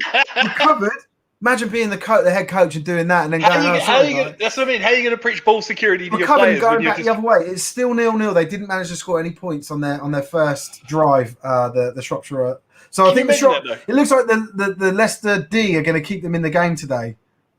You are the Vikings head coach, and you're trying to preach to your players, and your players are like, "Come on, then you get on the field and do it." And he does it. He drops the ball twice. You mean the Falcons? Yeah, the Falcons. Sorry, I'm looking at Sean's comment there. Yeah. Sorry. Yeah. Well, that comment I just wanted to put that was that Sean Breen. He's just updated us that it's 22-0. Which one is he? Which one is he? Is he the hopper, the hoppy, or the third dude? What? Look at his. Bring it up. Oh, I can't see those images. They don't show up on my screen. Oh, right. So it's just a grey picture to me. So I think he's the hopper. He's got black hair. He's the eldest. They've both got black hair. So this is the bad thing, right? He should have number one. Number one. Okay, right. As associated I am with everything, I've never actually. No, I shouldn't say this. I was going to say I've never watched the Breen show. I should. I'm sure they've got. It's awesome. Well, because the thing is, like, I see them popping up in the chats. I see them popping up in the comments. Both guys have incredible banter, and they are both very, very clued in, and they both, so they're very tapped in to the Britball side of things as well. So I definitely should, but I don't know which one. I don't know who, like, what they look like at all. So I'm very sorry, Sean and Chris. Hertfordshire is in their lead with a field goal, 10-0. Already mentioned that. Already mentioned that. Yeah, sorry. But I'll stay out the mentions. the Caesars have scored, so they're coming back on the Bombers. So the PAT is good. So it's 13-7 to the Caesars. To the Bombers. And then something from the Rams. The Rams passed to a wide open receiver, but it's dropped just short of the end zone. Turnover on downs. Oh God! Right, let me just check this. We do have some footage that I just want to share. Huh? It's not ready yet. Come back to me in a minute. I don't know where it is. Okay. So moving for this. So obviously Lincolnshire have taken over at the 25-yard line after the kickoff from Nottingham. The Steelers fumble, but have recovered the ball, so it's now second down. So it looks like the Railroaders defense has turned up to play. There's a lot of fumbles today. Have we got rain around the country? Like, what's going on? Everyone's just scared. Everyone's just rusty. We'll put it down to rust. But going back to the division, the Wessex division, I think Solent will come out on top. But I think there will be very, very close games between them and Rushmore. I think they're both very, very good teams in that division. Oh, hold on. I'm just watching this footage back. I think it's a pick six. It's just a pick. It's the Norwich Devils versus, I think they're playing OVE. Is that right? Oh yeah, is this the leg break? No. I was going to say, not. stop watching that. No, it's Jesus. just a pick. It's just a pick. Right. Okay. Yeah, God, I wouldn't watch it. Yeah. Oh, hold on. Let me just check that it's not the leg break, because I don't want that to I don't want to be watching that. It just looks like a. It's not the leg break. It's fine. Thanks, James. Thanks, James. Yes, James. Just need our producer to pop in and just confirm that we're not about to pop a video Yeah, on screen. I'm not down for that. Like, it's 100% no. I know some people cool with it. It's just not for me. Mate, Like, I've had too many leg injuries to sit there and watch other. I can't watch my one. My knee bent backwards with my knee injury, and I can't watch it. Anyway, let's. I've got it up on screen. I don't think the audio is going to work too well, but let's just watch it. So this is right before the snap. QB in a shotgun or a pistol. I can't really tell from that angle. Deep ball back to the back left of the. That was a lovely pick over his head. Yeah, high point. Let's watch that again. He jumped. He beat the ball to the. That was great. What a lovely pick. Okay. One thing. I think that's an underthrown pass. Because if you look, he's got a good step on him. Yeah. Well, 81 doesn't know the ball's in the air. If you watch his head snap down. He hasn't got his head round. Correct. But I also think that's an underthrown pass. Yeah. But still. That was not an easy catch. No, that wasn't. 100% no. We've literally just been talking about the Yorkshire Rams dropping the ball just short of the end zone on deep passes. So, baller, nice. Absolute baller. Go on, Cheers to that, James, for finding that. Still 0-0 in the Revs versus the Falcons. It looks like it really is. From what I've seen, it's been it's been all the Revs. Offense and the Falcons offense haven't done it. It will be the Leicester defense that keeps them in this game if possible. Interesting one. Here's hoping the head coach can come up with a good strategy and implement. Do you know what? Snap it to me and then I don't drop the ball. Can you imagine having fumbled twice, right? And you're the head coach on two possessions. And then you have to walk over to the sideline. You have to be like, right, huddle up. Yeah. Everybody comes around. Come on, guys. Everybody comes around, and you're like, right, our offense is doing shit, right? I can't stop dropping this ball. Why can't I stop dropping the ball? Where is my protection? Fix the snap up. Like, no way, unreal. You got a little bit of feedback there from Sean. Right. Okay. So is Sean number one? Yes. Okay, so Sean, in this case, Sean is the hoppy. He is being hopped. There's someone with the hands on his shoulders. I am missing out, Sean. Everything that I see, in terms of feedback and all the links and everything like that tells me I should be watching the show. You're right, man. Steve. Yeah, just I don't know, just stupid nonsense you come out with. Oh no! The kicker is punted from the 14 line, and Knots have restarted at their own 25. So instead of going from that, essentially. So again, same thing. So the last one was 14, was the 15, and they started at the 8. So they're now starting. They're kicking from the 14. They're starting from the 25. So he's lost about 17 yards on his kick. Yeah. It's got to his head. He's only kicking at 3/4 of the field as opposed to the whole field. Yeah, it was obviously a gust of wind or something. This kicker's awful. Mate. Unreal. So the Giants are moving the ball well, but have to punt. You can't get the comments up, can you? I cannot. Right, I need to sort that out. We'll sort that out shortly. So Thomas Weiss has said, imagine if Leicester head coach QB got injured. Can't imagine if they have an option at QB if they already resort to their coach. Yeah, it's interesting. Very true. Yeah, it's 100%. An interesting decision, though, isn't it? Imagine, because they must. When do you bench yourself? When do you bench yourself if you play like trash? Well, this like, is it after the third fumble? Yeah, you're like, oh, well, yeah. Oh my god, yeah. What do you do? What do you do if you throw? What do you do if you throw a pick? Or if you fumble again? Like, when do you literally go, you know what? I'm taking myself out, and it's time for us to run the Wildcat. Well, well, they're back on now. I don't know if it's still him. People are saying his name's Mike Grossner, I think. No, his name is not Mike Grossner. His name is Brucey from The Longest Yard, and he's got popcorn on his fingers. It's Brucey's time to shine, and he is failing. People are... Are you all right? Yeah, I'm reading the comments in the stream, the live stream, right? So I've got the live stream on this monitor down here. And people are now like saying how he was a great QB back in the 90s and he got some record and like they're trying to come to his rescue. No. We know that the 90s were like 20 between 20 and 30 years ago, right? Well, this is 30. This is 91, 92.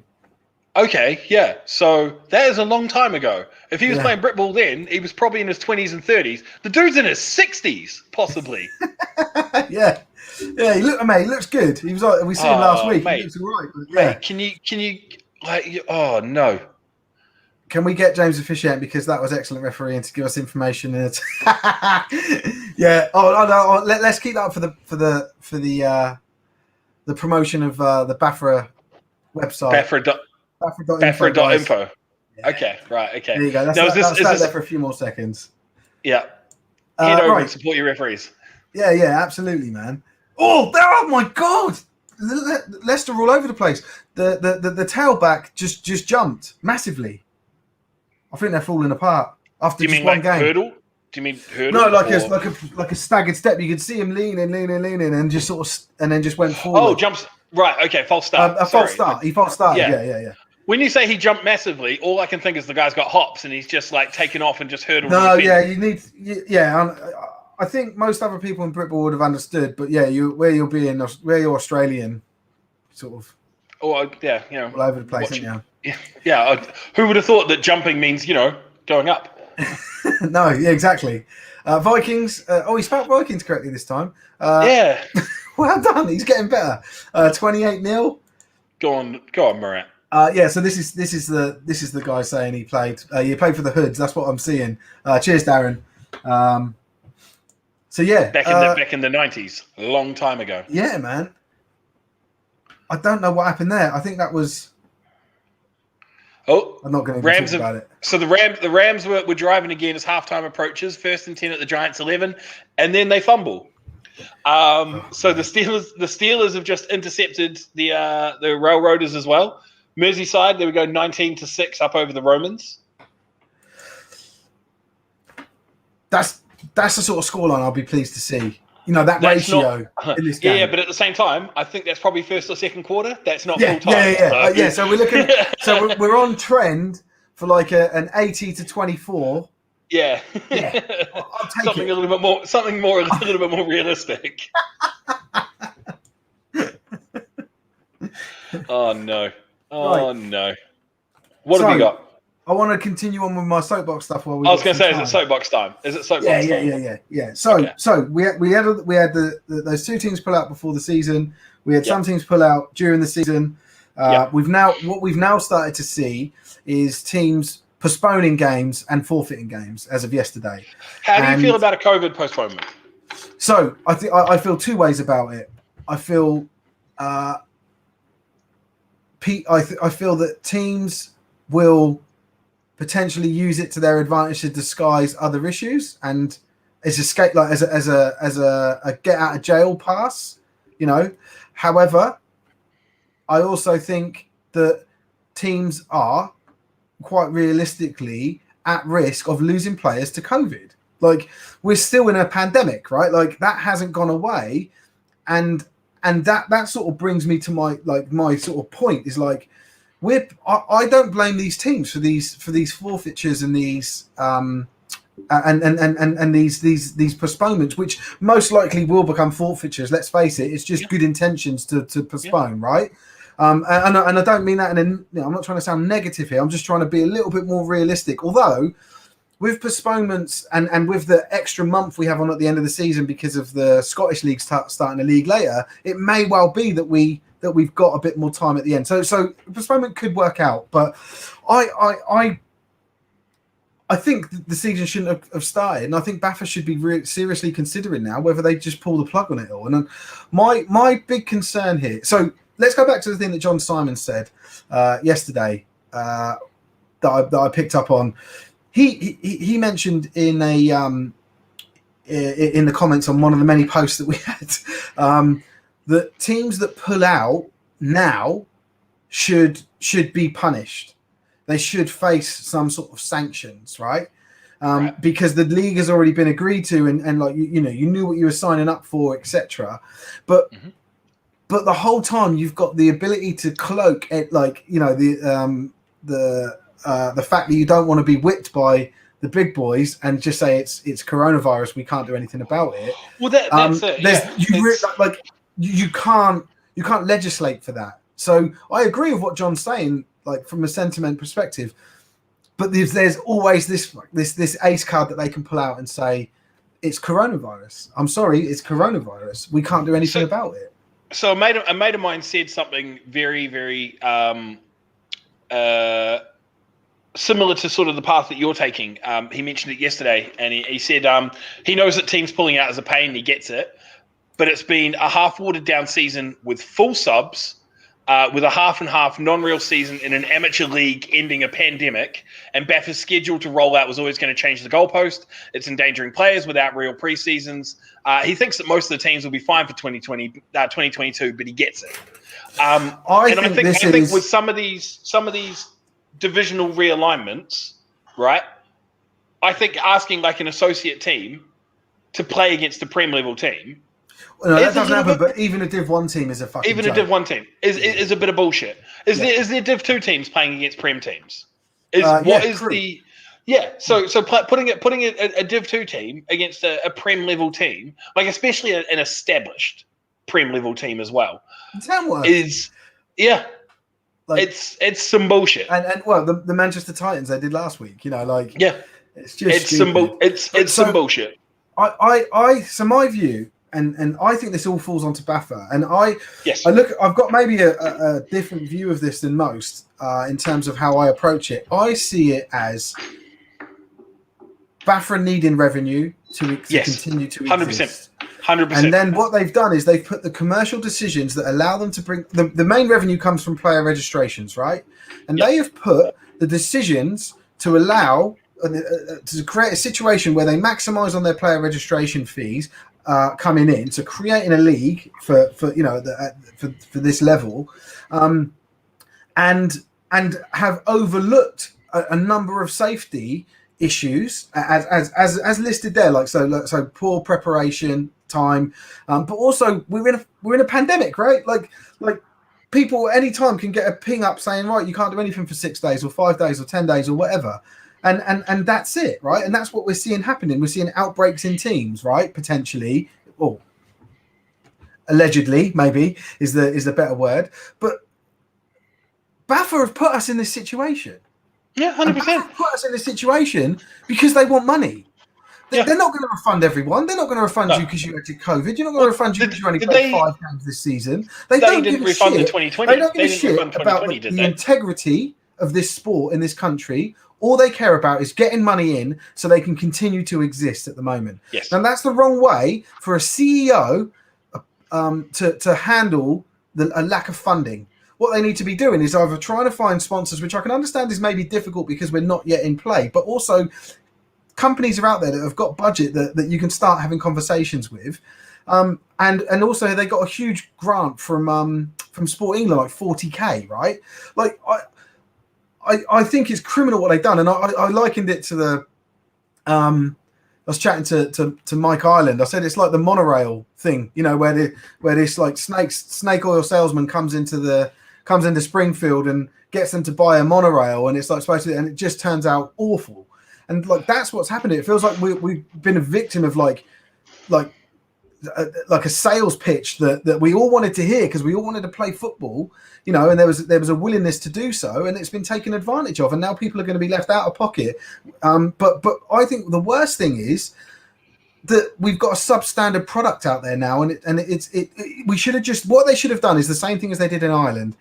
There's no official season this year, no league. However, we will fully support teams that want to do scrimmages, and that's what they're doing. They've got scrimmages today in Ireland. I know some people because that's the thing. Because the thing is, that's the thing. People were always going to find a way to play. That's the thing that Baffer has sort of played off of. People wanted to play. They're like, well, we're all getting vaccinated. The pandemic's like, it's, things are opening back up. People were always going to push. If Baffer had come out and said, we're cancelling the National League season again, people would have been like, oh my God, what the hell's going on? But the thing is that if they'd cancelled it, they probably would have cancelled it with no alternative. They wouldn't have put something else. Now, did they refund subs for last season, for the cancelled season? No, exactly. No, that's my whole point. So it depended on what it was. I was registered as a player coach. I got nothing, and you know what? I was only registered as a player coach because I've got a level 1 badge, and it was like just extra for my team. I could be another coach on a sideline or a coach at a kids game or whatever. It was just like, that's gone. I'm not registering as a player coach anymore. You can get fucked. Like, because the player coach registration is like 60 quid or some shit as well. Yeah, it's an extra bit of money, but I'm cool with that. Like, it was more about assisting my team. Now I'm not going to be assisting my team because Baffer penalised me for doing so. Like, I got 0 back, and they did refund people, but it was like 25% or something stupid. So they're trying to keep hold of their money, and I love to speculate that they're starting to get scared of something they shouldn't be scared of. We think. But they're starting to get scared of this UKFL. Like, I'd love to think that they are that because obviously, mate, I think the UKFL is a joke.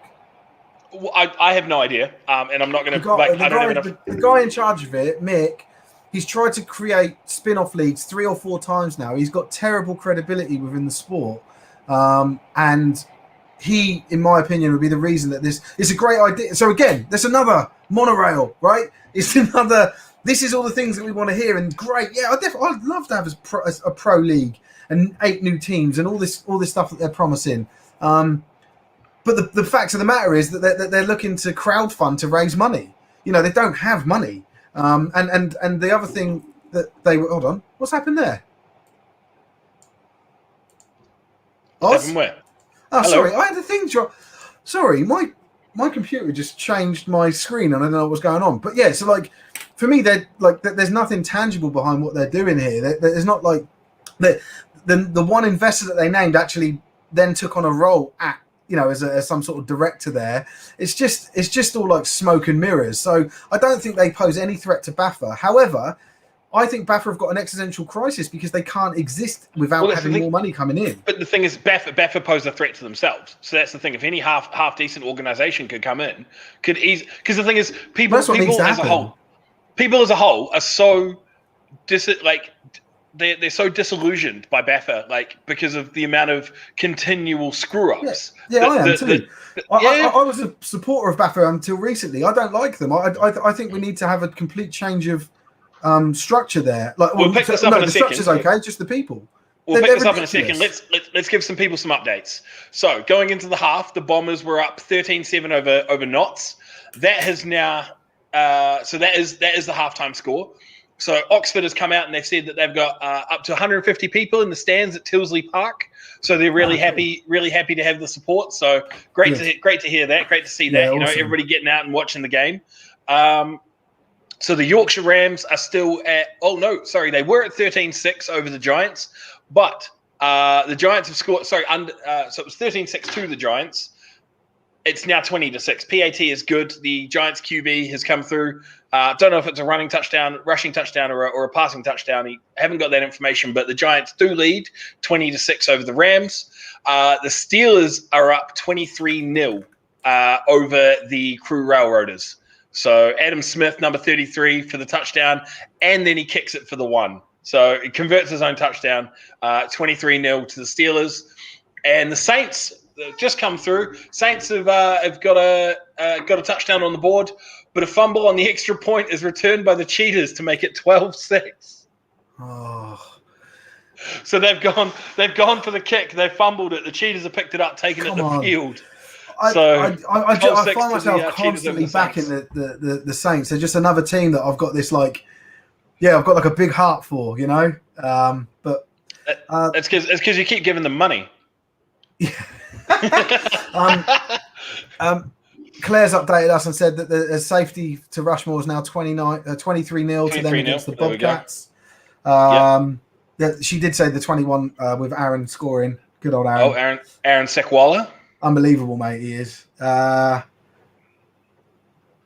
What else right. we So got? we've also got some comments on what we were talking about. Matthew Smith, the fact that BAFA have allowed Premier Leagues to play Div 2 is 100%. awful. 100%. Yeah. Thank you, Matthew. Having said that, what did he say? Having said that, if I'm on a team that pulls out, I would transfer to another You'll have to team. find one What do of you think about that? find one of his previous comments, because he's obviously followed up something. No, but I can't see anything that links to it. So it might be like a comment underneath someone else's comment. Right. I can't see it. But Right. just the concept of that, Oz, what do you think about that? Yeah, 100%. You want to play? We want to play. People want to play, right? You've paid for your registration. You've paid 50 quid. If your team folds, 100% go play for somebody else. Yeah. But the issue is with that is obviously is like, where are you going? Are you going to a rival team? Because there are rival, like the majority of the teams that you'd be transferring to would probably be some form of a rival team, like because you're all in the same sort of area. But it's kicking those the other teams when they're down, right? You know, but the thing is, you've paid for the season. Yeah, you want to play, so yeah, I don't fault anybody for jumping teams. Like if your team folds, off you go. Yeah, Gavin has said, I haven't read this full message, but I scanned it. Don't think it's very fair to use the word allegedly when players all signed up and paid their fees, knowing what was happening.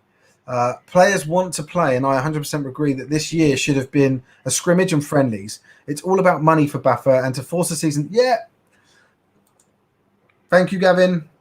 Preach. I get it. Like 100%. Massively irresponsible. It kills me. Like the people that run BAFA now aren't from American football. Like Pete is a cricket person.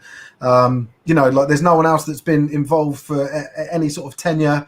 There's loads of other directors being brought in from different areas. They've got this 10-year plan that has got nothing in the immediate future that they're working. Yeah, but the 10-year plan doesn't work. They're creating another ivory tower where you can't even touch these people that are running the sport, and they're relying heavily on an army of volunteers that they're expanding all the time, and they're taking the piss out of people. And the other thing they did, I've been harping on for a while about how we should have a players' union, because we've got representation from clubs at these board meetings, the BAFRA, BAFCA. The players are always left out of it. They come under a team, but a team have got different.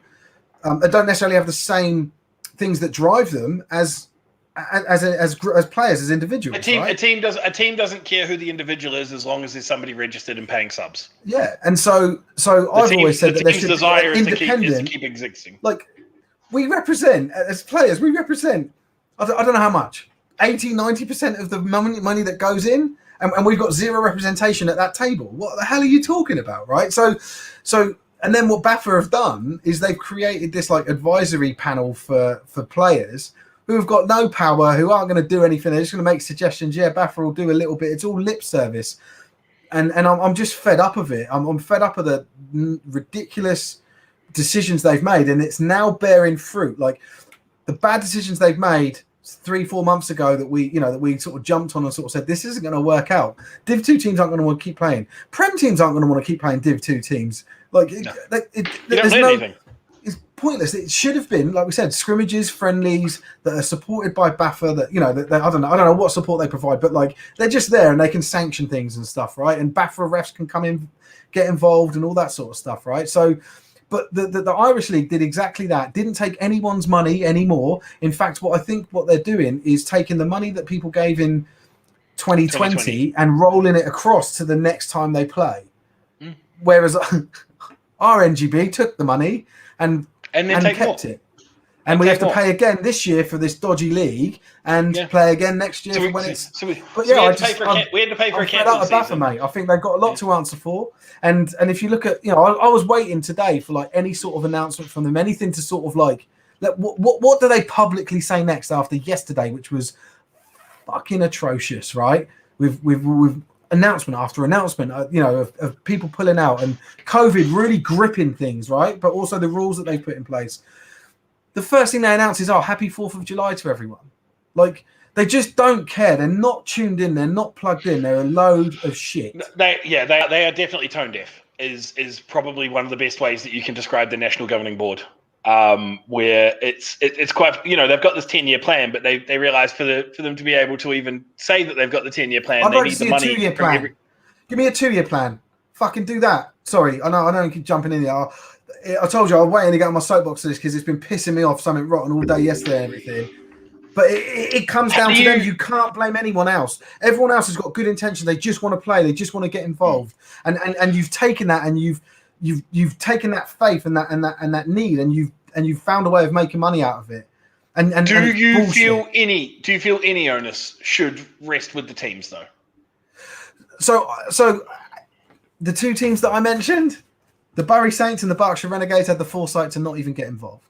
Yeah, that's the thing. I think so. Quite funny. It's a bit of a 180 there, right? Because you first look at it like, oh, pussies, they pulled out. Actually, they probably looked at it and were like, "This is going to be a clusterfuck, right?" Yeah. So that's the thing. The issue that I have, right, and obviously everything rests with Baffa. Like they have screwed us royally with this.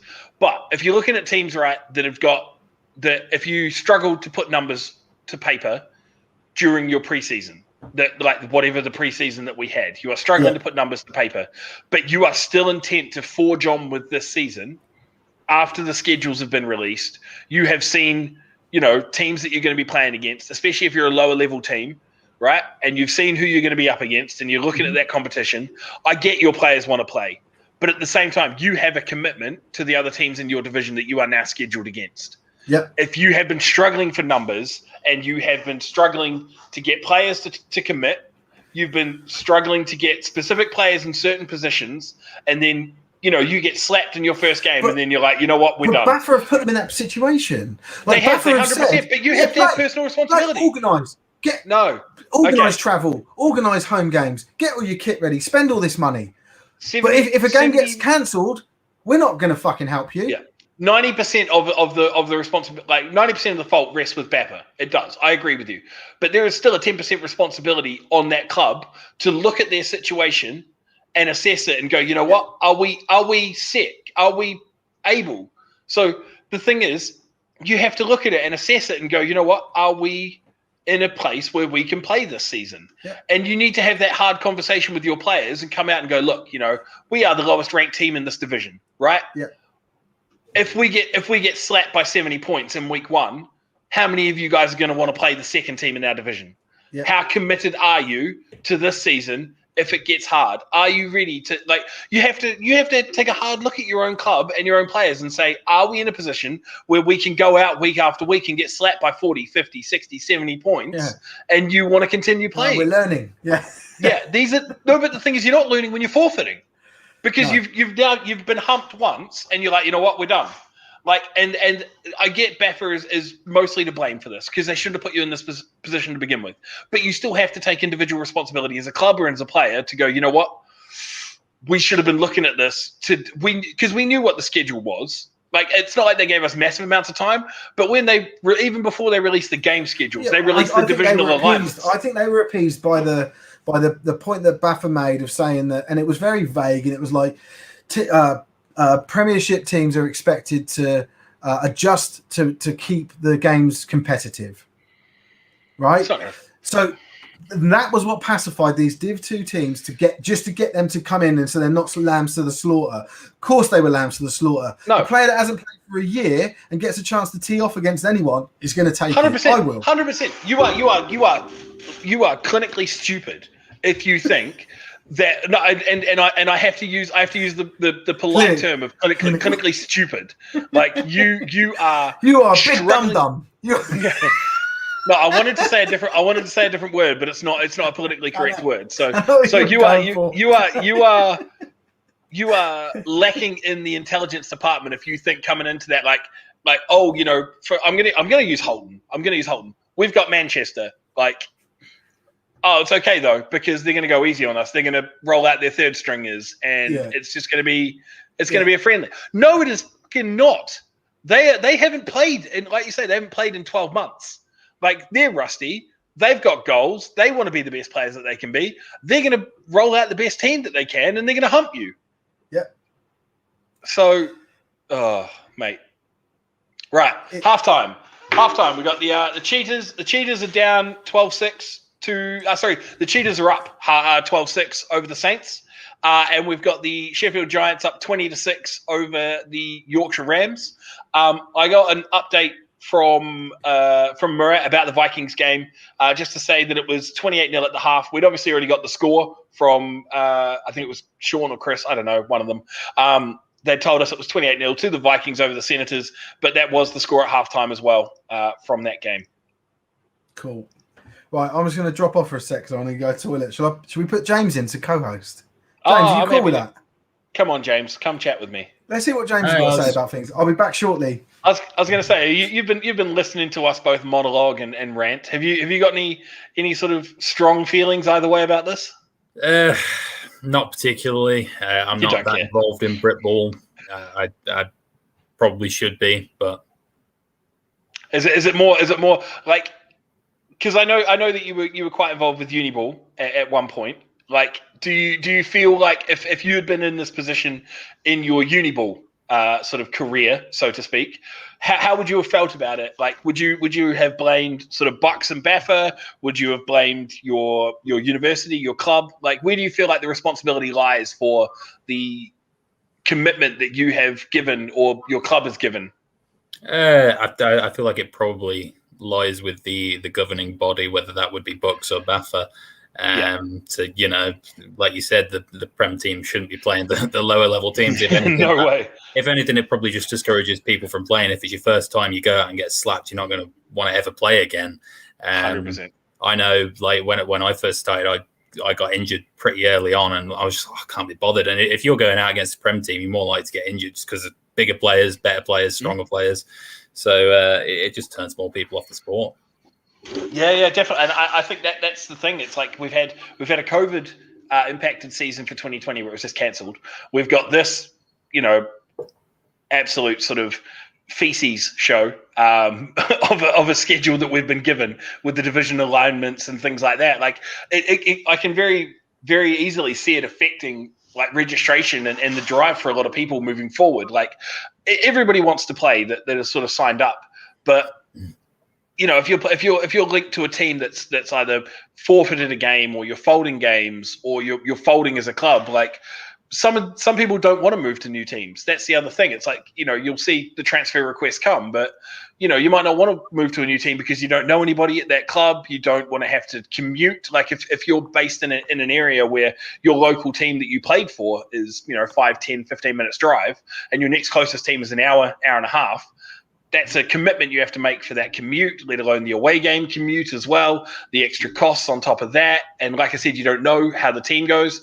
And if you're at a lower level club and you are of, that's your skill level, if you're going to have to change to a team that's in the standard Baffa schedule is a higher, if you're going from a Div 2 to a Div 1 team, how much game time are you going to get? What about if you've paid subs for your team, incumbent team, and then you go to the new team and they're like, right, well, you're still going to pay us full subs. Are you getting a refund? There's so many different points, and the more I think about it, the more it's just a screw up on Baffa's behalf. Yeah, apparently there's been a couple of injury stops in the Eagles game, saying the Devils have got some big hits. So that was the game where the guy broke his leg. Oh, Jesus Christ. Well, here's hoping that there's nothing else too serious, and it's the guys are able to soldier on and not going to have any long-lasting effects. I know a broken leg definitely could be. So, just a couple of quick updates. We got the Lincolnshire Bombers. They are receiving the kick in the second half, and they're starting on their own 25-yard line. And Sheffield has just mentioned again the 20-6 at halftime over the Rams, and apparently the weather is closing in. So I'm up this way, and I can confirm, the weather is not great. So how goes the production side of things anyway? Are you coping? Yeah, it's going fine. I mean, the website's fucked again, but that's usual. Technical difficulties, guys. Technical difficulties. So it won't let me update the score more than once on the website. So the website will just be updated at the end. Right. Okay. Have you got the ability to pull comments up? Because Steve doesn't trust me. Yes, I can. What do you want me to pull up? I don't know. What do we got? Let's have a look. Okay. So the Bobcats get a safety over Rushmore. So there we go. It's 23-2. Good work from the Bobcats, making sure they don't get shut out. So What else we got? I don't know whether you read that before. I agree, it shouldn't have happened. I get people want to play, and he's one of them, but it's turning into a ball ache. Should have used this as a rebuild season. So that's tying in with So Stuart, I can tell you, he's a Portsmouth player, so he is just part of the recently folded Portsmouth team, and he agrees that season shouldn't have happened. He wants to play, but it's a lot of headaches for especially for the players that have paid their subs, and then the team chooses to fold, and what do they do? So yeah, definitely. Commiserations there, Stu, and I hope that something else comes about for the season for you. And then no more comments. No more comments, right? Okay. Well, I think Steve's given me some admin access. Yeah, he's giving you the admin access. And he's back. You drop back and do that, and when you come back in, you'll be able to bring up the comments. You make this out like I know what I'm doing, but let's see. I've given you the link and the code and everything. Just do that. Yeah. If you mess up. Hey James. Hi, Steve. I heard the website wasn't letting you update more than one score at a time. Yeah, it's just not letting me. So we'll do it at the end. Well, actually, don't worry about it, because at the end I need to do an update with a spreadsheet, and what that does is it triggers that process triggers all of the scorecards. Cool. So those scorecards are computer generated, which is quite cool. And then I've got an option which I don't know if I'm going to try and use it maybe once, but I can then click a button and it will share it to Twitter and share it to Facebook. So we're slowly getting. It might break the site more, might break the socials. Who knows? Yeah, that's it. Yeah, so I'm going to wait until the broadcast finish before I try any of that stuff. But yeah, we're slowly building all this stuff out, and hopefully one day it'll all be automated, and we can not worry about. People can put their own updates in, and we can just get we can focus on just talking nonsense with everyone, which is always a plus. But what was that? Hold on, let me just. There was something I was going to bring up. So it's 33-7 now. Did you see that with the Monarchs? No, I didn't see that one. Cool. So the Monarchs, Cornwall Monarchs, have just scored. It was the first score was 18-yard TD run from Tom Atkinson. The second one was a rushing one by Tom. So they've scored 3 touchdowns. He's just done a rundown. Third score was a TD pass by the main man, Joby Wolfenden Brown, who's in the picture that they put up. And the fourth score was by their running back, Javon Donatier. Looks like Oz wants the link again. Hey? Looks like Oz wants the link again. It's there. Oh, do I have to repost it, or why don't I just do it? Ouse Valley, they scored a 70-yard touchdown. It's 7-6 to the Devils.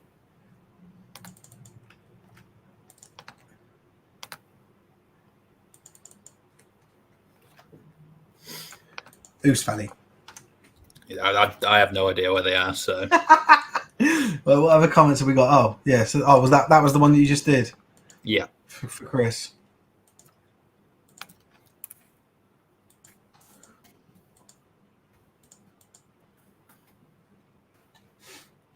Oh, that's what I want to do. The Yorkshire Rams they did a few videos. They did a video of their starting offense and defense. So I just want to pull that up and have a look at it. Did you watch it? It was kind of like a PowerPoint presentation. Not gonna say it wasn't that impressive, but right. Okay, I've not seen it, but I've seen teams start to do. Hey! Yes, I am technologically amazing. So you can now have a go. Now you can bring in a comment if you want. Oh, I don't know if I want to do that. Go on. There you go. I'm just looking at I want to bring on the Yorkshire Ram videos that they did, but James has just absolutely destroyed them. But there's no problem. Oh, I also want to do this one. Okay, cool. Right, I'm going to do my screen share. So Chris has just let us know that Ouse Valley are from the Milton Keynes and Bedford area. Yeah, I knew that. Did we question? Well, James mentioned he had no idea where. I heard James say he had no idea where Ouse Valley was. So sorry, I should have said. So Chris has just mentioned that he picked Torbay as a game winner, and they're now going on the banned list. Right, let's have a look at this tweet. I wanted to get it up. Does that give me a better view of it? Yeah, this is the one you talk us through it, Oz, because you're the one that talked about. That's all I saw. So obviously I'm in the Bradford area, like the Bradford Leeds area. So Yorkshire Rams are the closest team to me. I've never actually seen them play live. I probably should. I might go along and be a sideline reporter for you one day. We don't know. Just do a full-on Chris Kamara. We go live to Oz. Oz, what's We just could happened? do that, actually. Oh, I don't know, Steve. I don't know. Has Yorkshire just changed their horns? Have they? I thought they were always purple. And that's exactly what's happening now. I always thought they were purple, but apparently they're not. They were a pinky colour. Yeah. So there we go. Yeah, right, and then we've got. So let's watch these videos, and I've got a feeling that they might have audio which won't come through, but let's just see. Oh no, there's no audio. It's pretty It is someone using PowerPoint. I was going to say, is it really a video? It kind of feels more like just a slideshow. It is. Big fan of Liam, though. That's a great number, 42. So that's what they did. Harry Sayer. I don't know if I know that name. All right, you can stop showing that now. We've had enough of that. No, yeah, but wait for the next one. Look. Hey. Oh, they do a rundown at the end. Okay, that's what I was hoping for. Cool. We won't show the defensive one. We get the gist. Oh, okay. So we've just been informed by the Lincolnshire Bombers. I am sorry. I was on a McDonald's break and missed the Bombers 4 and out. Nottingham are currently on our 6-yard line. Say yes to a double cheeseburger. Yeah. You don't go for a single cheeseburger because there's too much bread. You always the minimum is a double. It's like 70. No, it's triples. Oh no, I wouldn't do a triple. Oh. What as a minimum? Like I'm talking about. You go to the drive-through and you pick it's your car Donald's. Remember I posted that on Facebook. Yeah. You have a car Donald's and a McDonald's. So you have some little snacky bits that you have for the drive home, and then you have your McDonald's. You can't have a triple cheeseburger as a car Donald's. That's too much. You definitely can. No, you definitely can. No, you double. Oh, come on, mate. Oh, mate, I'm fuming at your guys' McDonald's. Like the moment I stepped off the plane, I was just raging. No kangaroo burger. No, it's not even that. It's you don't have the ability to modify your burgers. They sit there and they're like, customize. You can do this, you can do that. All you can do is like take stuff away or add like the shit things, right? You do not have the ability to add extra meat into your burgers. Yeah. Yeah. What the hell? Yeah, you can. Surely. No, I've never tried. So back home, the thing that was like the favorite of my my American football team is everybody loved a double quarter pounder with 3 extra patties of meat, 3 bits of fried chicken in it. No, and 3 extra pieces of cheese. So essentially, it's a 1.25 pound worth of meat in a burger, and it's about this big, and it's got 5 patties of meat, and then 5 and then 5 pieces of cheese in the burger, and then they usually have to put it in like. Yeah. So they have to put it in like a Big Mac box, but then another Big Mac box to hold it, and then you can sometimes see the burger through the box because all the grease off the burger will make the box see through. So have you tried to request this in a McDonald's in the UK? It was literally the first damn thing that I tried to order when I got out. I don't know. Can you do the old 5? No. I just walked up.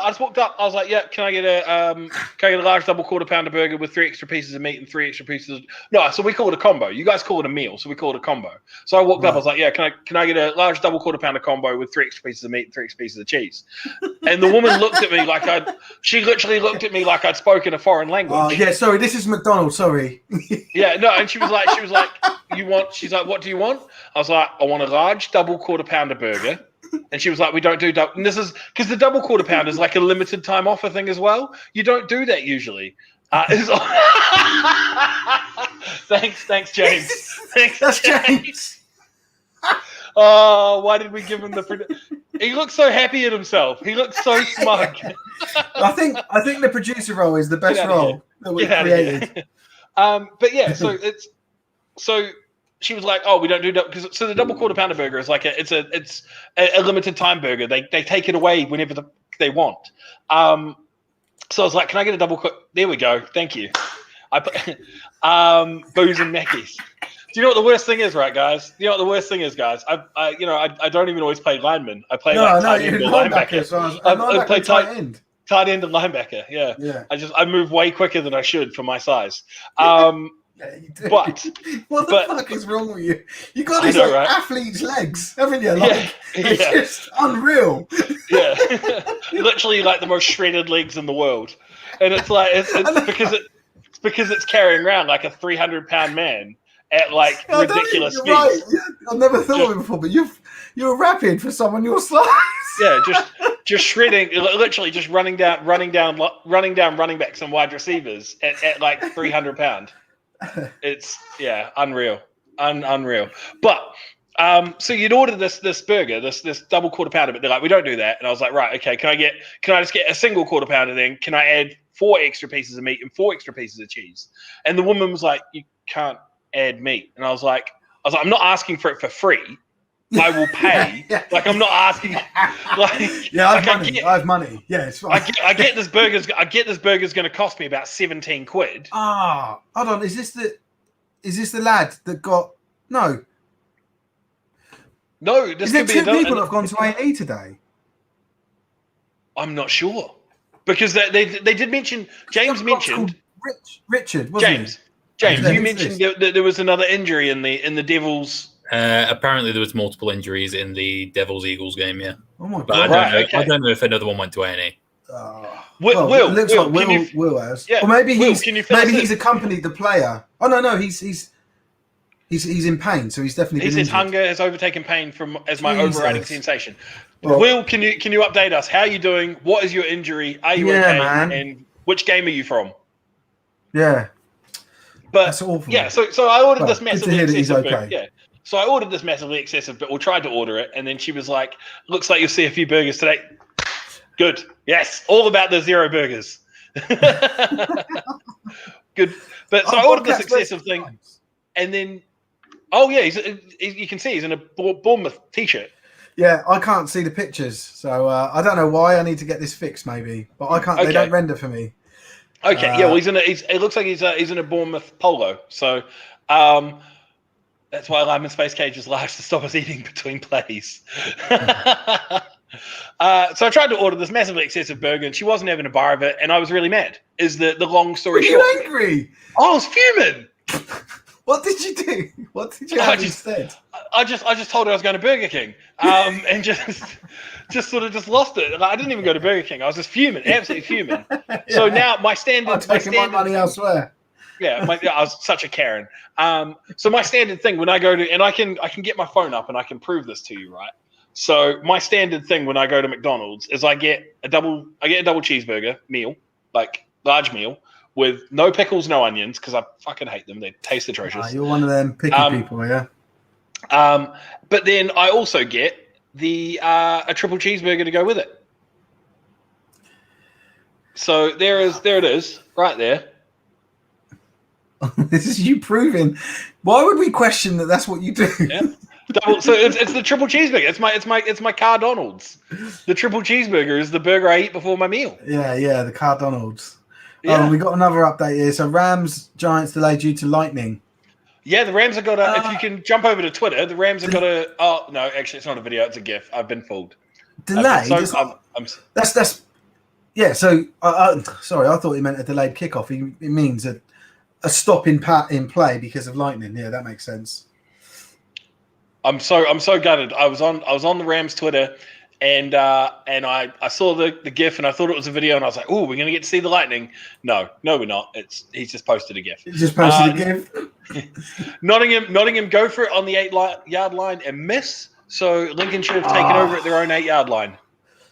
That is a hell of a game, or it feels like it, because we've got such good updates. You know, like shout out to Lincolnshire Bombers Twitter team. Like absolute, like great updates. Big fan. Well, so all of them. Yorkshire Rams, the Monarchs. Oh, true. You know, sorry, we had some really good ones today. True. I shouldn't just single out everybody who's been shout out to all of the American football teams who actually update their Twitter. Yeah, that's what it is. Like big fans of you guys help us help you. We will talk about your team. Sean just wanted to say what's game of the week?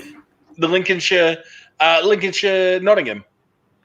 We didn't pick a game. Is that their game of the week? We need to start to collaborate better because I didn't realise we had. Do you know what? I used to do a game of the week contest on Gridiron Hub where we'd say the game of the week this week. If you predict the score, we used to do score predictions for that, and then give them I think it was $10 Amazon voucher if I remember rightly.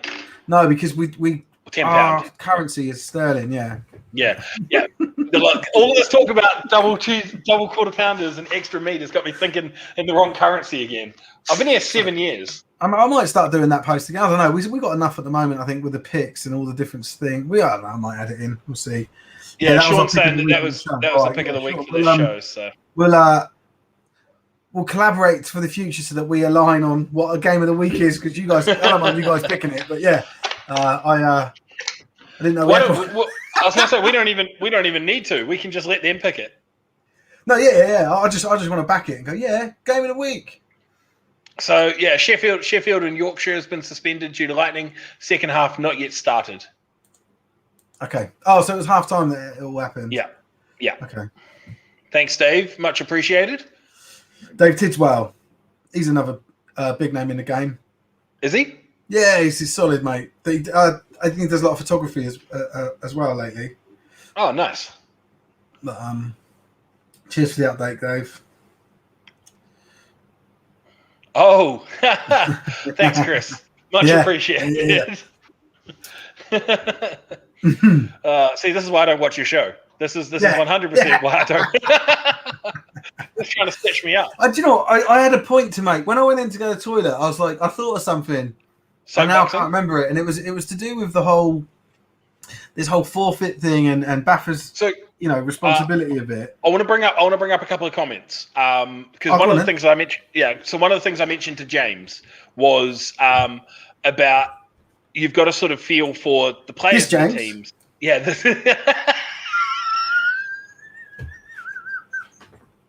The fact that we both have Muttley laugh as well when it goes into a whistle. At least we're having fun. So one of the things that I mentioned to James was around like the players. So it's talking about like the team folds, just switch teams, but it may not be very easy for players to be able to switch teams because you can't just decide to go play for a rival team, be like, yep, I'm going. Like, put your transfer request in. And because if you're playing for a lower level team and then the only teams left in your division or even in your local area are higher level teams, one, you have to think about, am I even going to be able to start? Am I going to get a position? Am I going to get any game time? I've paid subs with Team A that's now folded. Do I get that money back? And do I have to pay subs with Team B? How close is Team B to me? Am I going to be taking what was a 15-minute commute each way? I've never thought of that. What if you pay like 200 quid of subs up front? Let's say put Portsmouth, because Portsmouth are the ones that have actually pulled out. Yeah. What happens with that money? Yeah, no idea. No clue. But then let's say if you go from Portsmouth's the one that I've been thinking of as well. So if you're living in Portsmouth and you're living and playing in Portsmouth, right? So the next three teams closest to you are Solent, Rushmore, Sussex, right? So you've to get to Portsmouth. So where they trained, Thunder, the Sussex Thunder of. No, you're talking about the weather. Go away. Yeah. Go away. I was going to do the lightning, South League's lightning, but I didn't. But I had to on this one. But cheers, Grant. Thank you for the update, mate. So God damn. Jesus. And they kill it on social media. Yeah.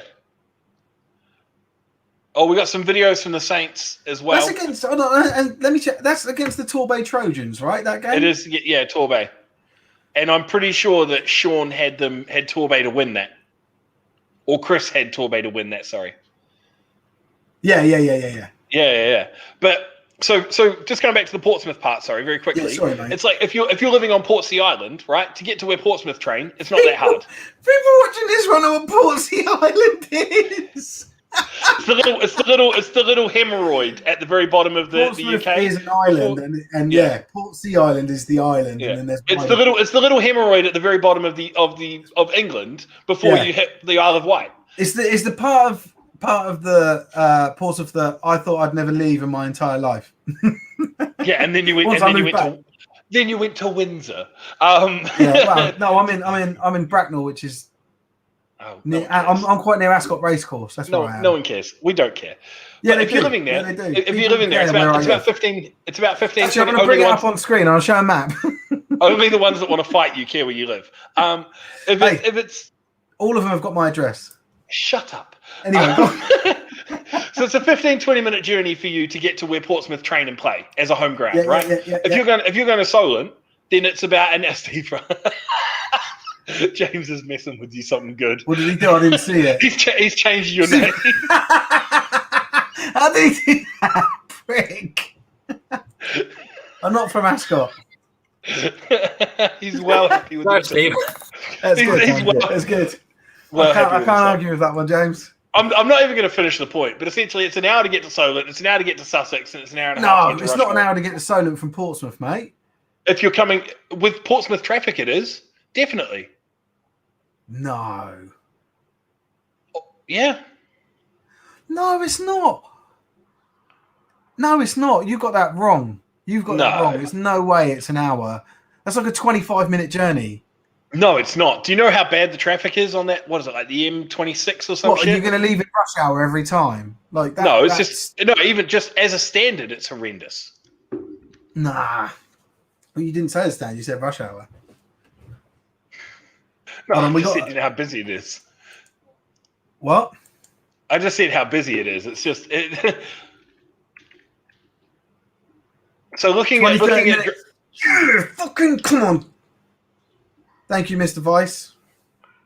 No, I don't believe that at all. I lived there like most. You lived there for like 6 months, and that's it. And like more like 4 years. Used to commute to Whiteley. Used to commute to and from Whiteley, which is Google Maps which is like will tell you. Why don't you use Google Maps and then come back to us?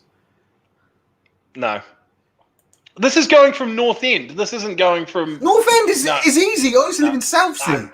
No, I don't believe North End is the northern end of Portsmouth, right? Right near the M3. The M27 is sorry. The M27 is the one I'm thinking of. It's horrendous. Let's move on. Move on.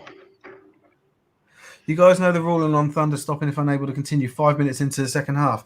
No, but James can find out. Well, I was going to say, have we still got Chris with us? The ref was obviously sure. Okay, cool. Oh, okay. So there we go. We'll have a look. Just while we're doing that, I just want to share. This was shared by Oxford. It is. This is their first this half is TD. Number 7. Tim. Oh mate. Lake T. Yeah, sorry if I'm saying that wrong, man. Finds number 16, Benito Tarantino. Wow, what a name! He deserves points just for that. In the first half. So let's watch this. There is a bit of sound, but I don't know if it's coming through. Oh, they jumped. Is this a free play sort of thing? Breaks the tackle in the end zone. 4th down. That was a 4th down. Yeah, Sean's not happy with the DB play. To be fair, he gave him a lot of room on the inside. Yeah, he just beat someone. I mean, rotten DB. He's thankless or unforgiving when it comes to DBs. Sean is. He's not having to borrow that DB play at all. I should have removed that. There we go. So I'm just looking at. It looks like it's half time with Leicester Shropshire. Yes. I'm fairly sure it's still 0-0 there. Really wasn't expecting this from either side, but then it looks like we're not a full. It's not a full strength Leicester offense. Yep. And Shropshire are better than I gave them credit for without seeing them. So I don't feel bad about that. But Well, I suppose the way you have to look at it though is like if you have a replacement level QB, that is going to stall your offense. It really is. Like especially when he's fumbling it on the first two plays. Especially when he leaves. Oh no. Yeah, especially when he should he finished up playing 30 years ago. But no, I just got sent something. I'm just gonna have a look at it. Sorry, go on. It looks like it's something quite a severe injury. It's the offensive line that takes time. Go on, you carry on. I'm not trying to. So what I was more just going to say that it's going to if you've got a replacement level QB like real replacement level, it's going to stall your offense. So if Shropshire's got anywhere near to a decent defense, then they're going to be able to hold Leicester to doing nothing. And then Leicester has obviously got that quality level defense, which is creating the stall. I'm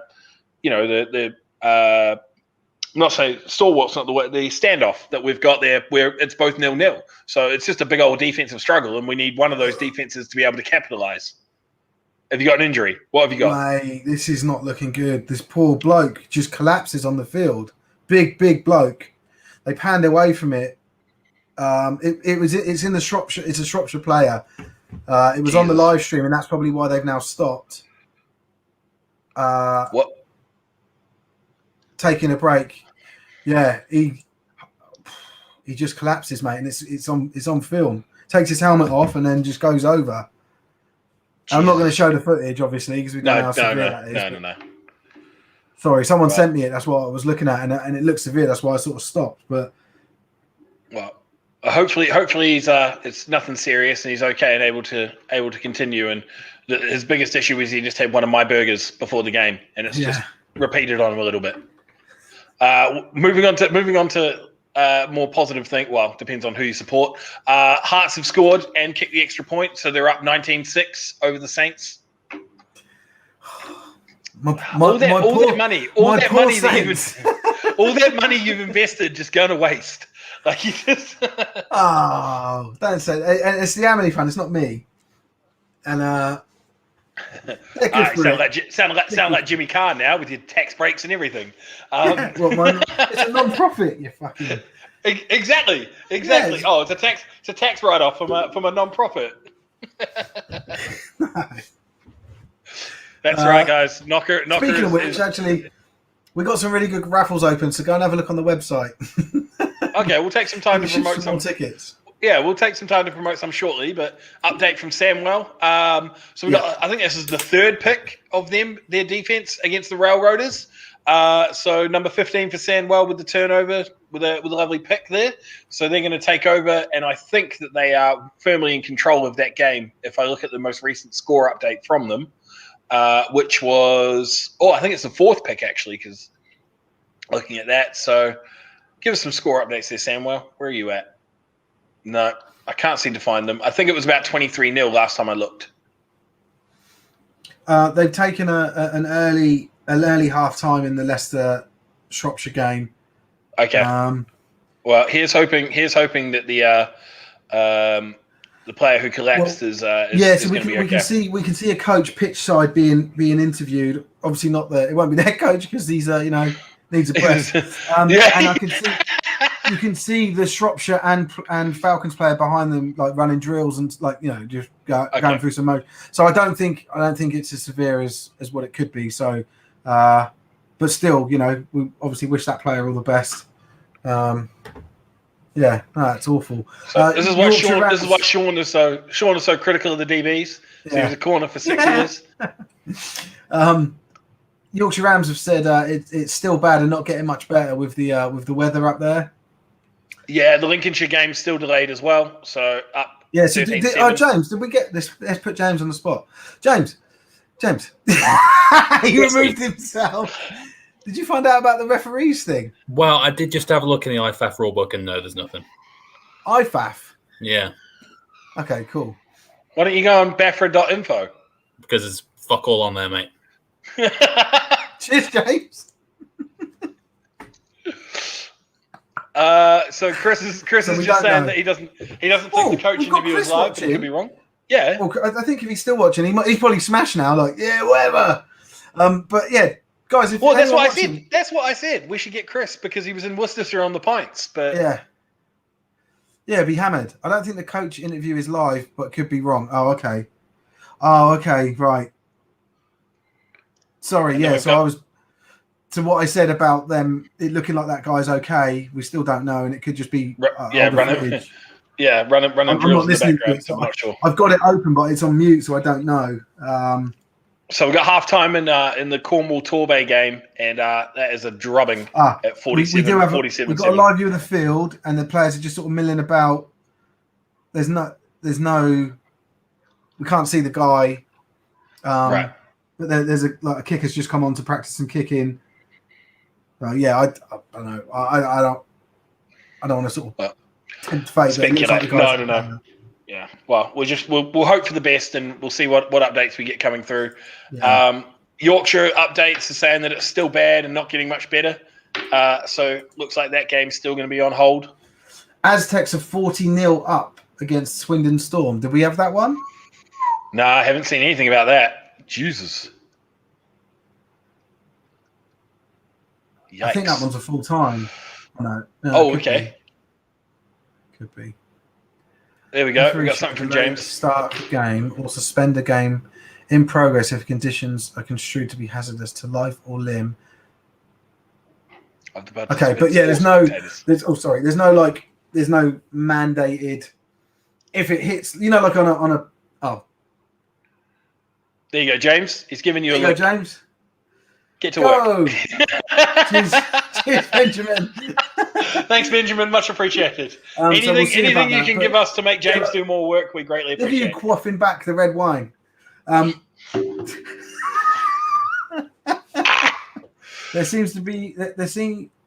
Seems there's a couple of murder scores happening today. Still nothing on what happened to the Wolverines, though.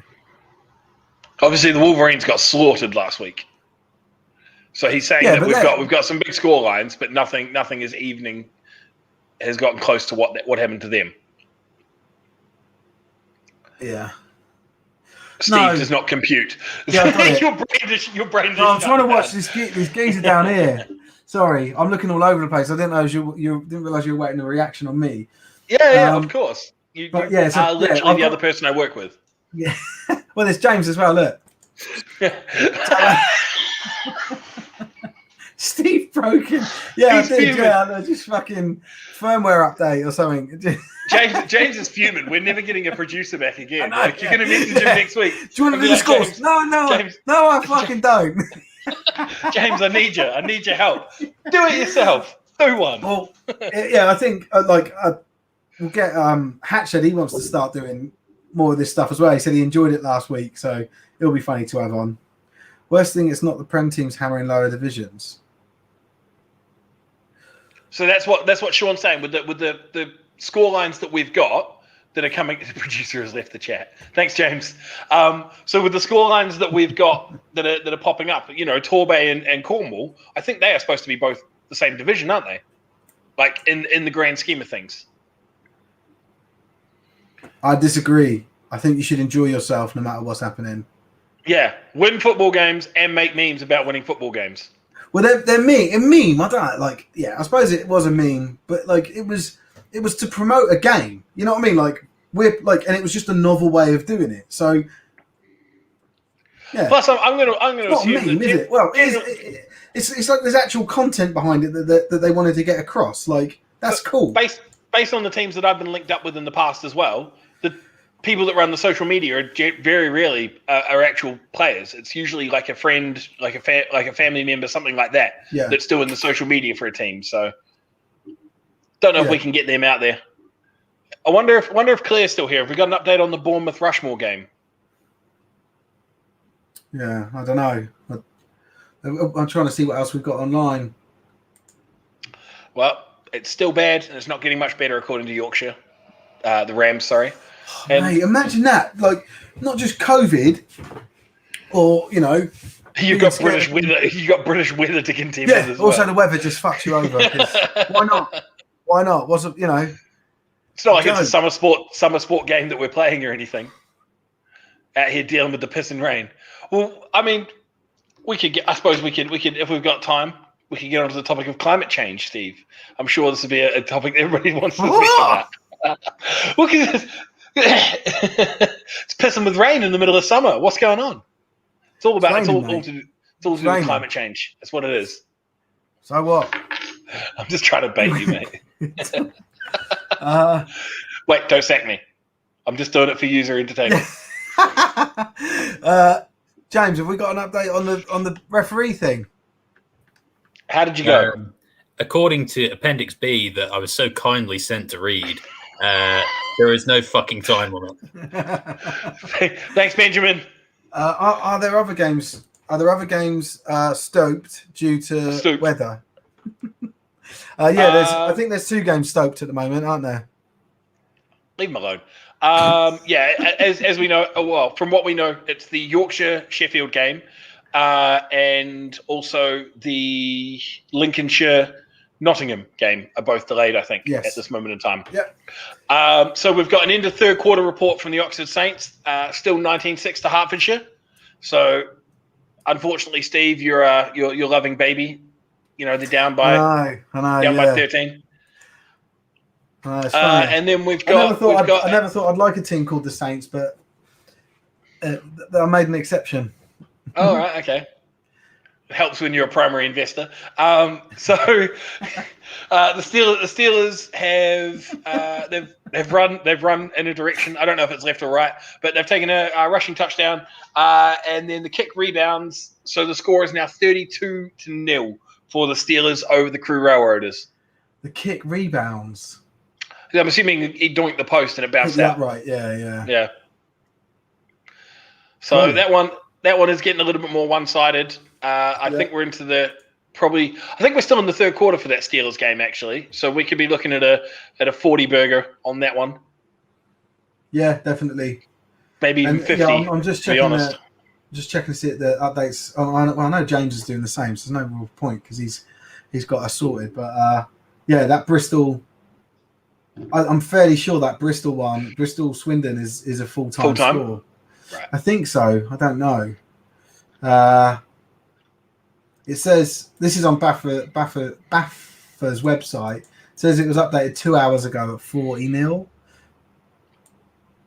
So if that's true, then you'd think within those 2 hours, the rest of that. Oh, yeah, but at the same time, 40-0, 2 hours.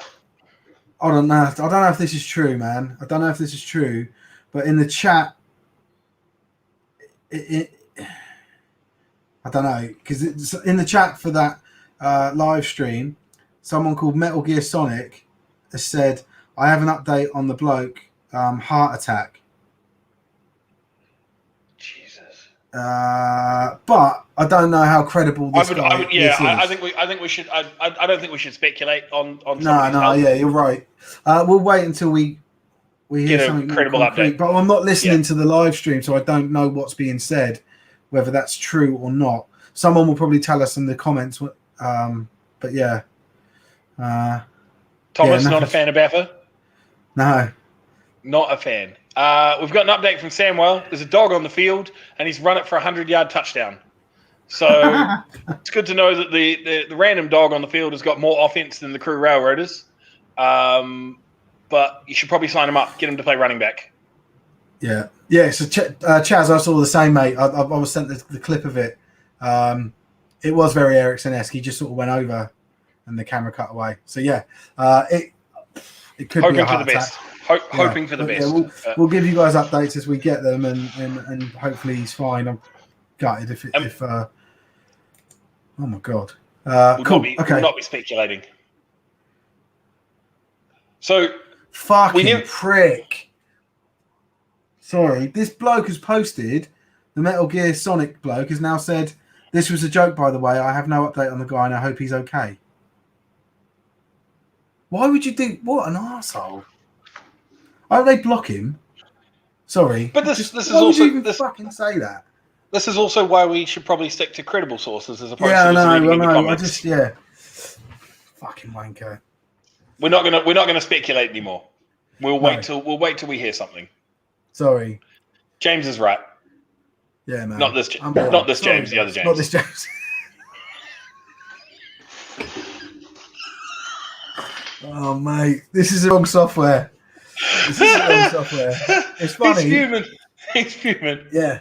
It'll get you back, though. This is the thing. Oh, yeah, 100%. I'm gonna get like, he's gonna put like burgers or something flying across my screen, and it's made me look like Pac-Man or something. So I'm terrified. Absolutely terrified. So have we got some more videos from any of the teams here? Hold on, let me check. I'm just going to report this bloke because that annoyed me.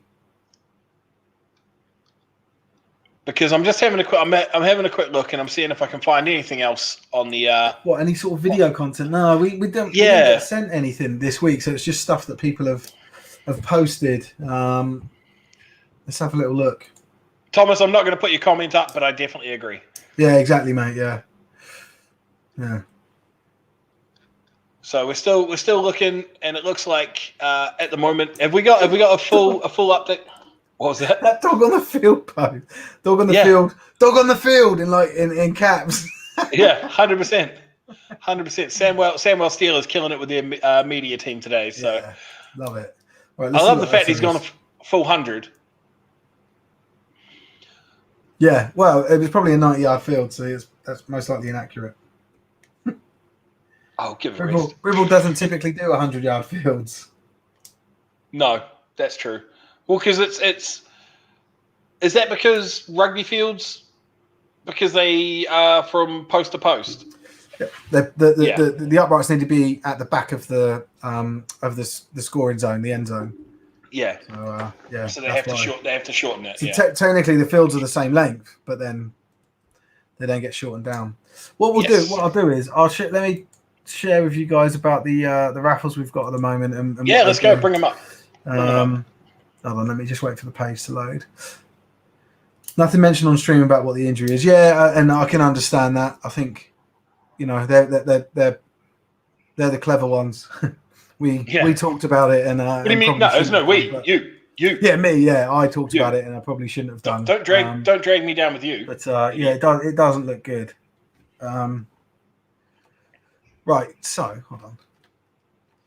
So you guys will know, or hopefully you guys will know, and if you don't, I'm going to tell you that we've got a non-profit. Gridiron Hub's got a non-profit arm called the Amelie Fund, and we raise money, and we then give that money and award that money to different, mostly clubs, but also we're allowed to give money to like initiatives that support the growth of American football in the UK, and charitable efforts that are, thank you, 61-0. And charitable efforts that are carried out by people within the community. So it's like community money that is raised, and it's a non-profit, a registered non-profit. It's all like above board and all that sort of stuff. And we raise money at the moment mostly through online raffles. And so we've got a license. So again, this is above board, this online raffles thing. We've got a license that we can do raffles online, and don't believe in people. This is how Steve launders his money from Bitcoin. Yeah. And at the moment we've got 3 raffles running, and we typically, you can see they're typically American football based at the moment. We're hoping to grow out into a wider market, because the Amelie Fund, even though it's a non-profit of Gridiron Hub, it doesn't have to just be American football focused. It just is at the moment. But yeah, what we do is we run different raffles. This one here, hopefully you can see my mouse, but the one on the far right is a Zenith Shadow helmet, so it's £3 for that raffle. There's just over 300 tickets remaining. Once we get a winner for that, we'll draw it and send out the helmet to them, and then that raises, I think that one raises about £300 on its own. So hopefully people get stuck in with that. Then we've got this Peyton Manning one, so we also do some signed NFL gear. And that Peyton Manning one is just a standalone raffle. There's 34 tickets left. It's £10 a ticket. And there was only, I think, 50 tickets in. Oh, you can see it on there, 55 tickets in total available. So you've got a high chance of winning, which is why the ticket price is higher than the ticket price for the Zenith Shadow. Thank you for teaching us basic maths. Hey, people don't realise that, so now they do. So that's for a signed, chromed out. You can see the picture of it, and that small Peyton Manning helmet. It's quite nice looking. And I do the draws at the moment. I do all the draws live on the Hail Mary Hits Facebook page. I need to sort of consider how we do that moving forward, but for now, that's what we do. In the last raffle, that's quite a special one. We call it. It's got a draft format raffle. So what I've done there is put 18 items into one bigger raffle.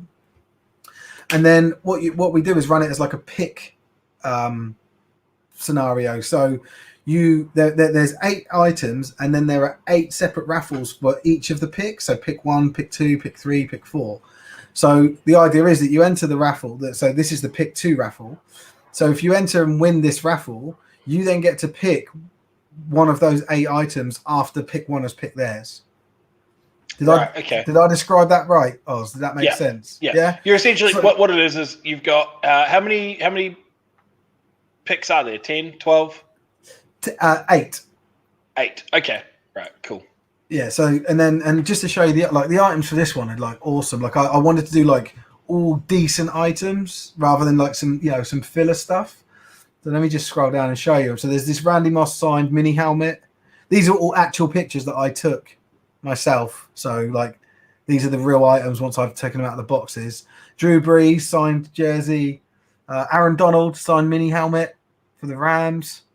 OBJ signed red Giants mini helmet. This one is probably my favorite item that we've ever had, which is Derek Henry. This is like just cool. I don't know. Like as an item, it's just awesome. Like they're massive. These boots. They're like got the size of my chest. He's massive. He must be a big dude. But yeah, he signed these, and like I really like this. Did you say he? Do you not know who Derek Henry is? Yeah, of course I do. Yeah, and you know how big he is, right? Yeah, he's a monster. Yeah, he's like 6'3", 250. He's unreal. Enormous. Yeah, and he got a stupid single braid hair, which I would grab if I was linebacker. No, you wouldn't. You would not get close.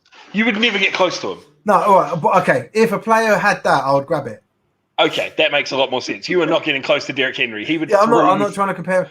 Please. And then if you did get close to him, he would literally stiff arm you. It'd take me with him. It'd take me with him to the end zone. It'd just carry me. You would be Earl Thomas, 100%. Right. Then we've got Michael Vick signed mini helmet. This one is really nice too. This is a DK Metcalf. They call this one an eclipse because it's blacked out. So a blacked out Seattle Seahawks one. That one, the huge signature on it. That's their color rush uniforms. That's really cool. Yeah, so that one's awesome. Like I wouldn't say it's as nice. I still think that the Derrick Henry boots are nicest, but still, your man Ray Lewis. Oh yes, and that's it. So the reason I'm sort of spending time and promoting this and pushing it now is because I like. This is like the lifeblood like of the funding that we do. Like we don't make any money out of this. I don't make money out of Gridiron Hub yet. I want to, but certainly we'll never make money out of these raffles because they're non-profit. And so all of the money that comes in after expenditure's gone, and that expenditure is the cost of like the items, the shipping of them, the PayPal fees for the payments, all of that. Once that's done, the rest of the money that's left, we put into a pot and then we award it out. And so we want to do more and more and more of that because I want to help the game. I want to help put like one of the things that I hate. There are two things that I think held this sport back for years. One is massive egos, and the other one is people taking money away from the game. And I sort of pledged to sort of buck that trend by putting money into the game. And this is with your massive ego. Yeah, I can't do anything about the ego. Yeah. You've got the massive ego, and you're putting money back into the game. So you're increasing option 1 while helping option 2. Yeah. I can't solve every problem, right? So few updates. We've got people. I'm just going to cut in. Let's go. We've got a few people asking. So Daniel has asked what the Leicester score is. I believe it's still 0-0. Is that right there, Steve? And they are. Halftime, injury delayed, correct? Yes, they're still 0-0, still not resumed play. Yeah, we'll see. So the James has just politely informed us. So the Yorkshire Sheffield game has been abandoned. So that is due to lightning and thunder in the area. So Yorkshire is they've said that the game is abandoned. The referees have called off the game due to weather, and the wait goes on.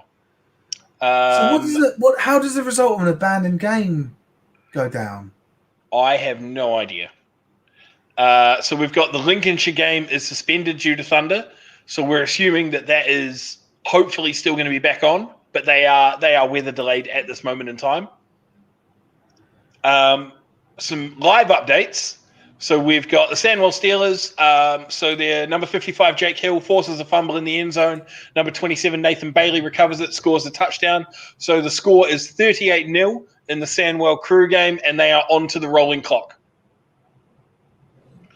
And then, as of 4 minutes ago, there was another turnover for the Samuel defense, and the offense is back on the field. So probably expecting some more points on that one.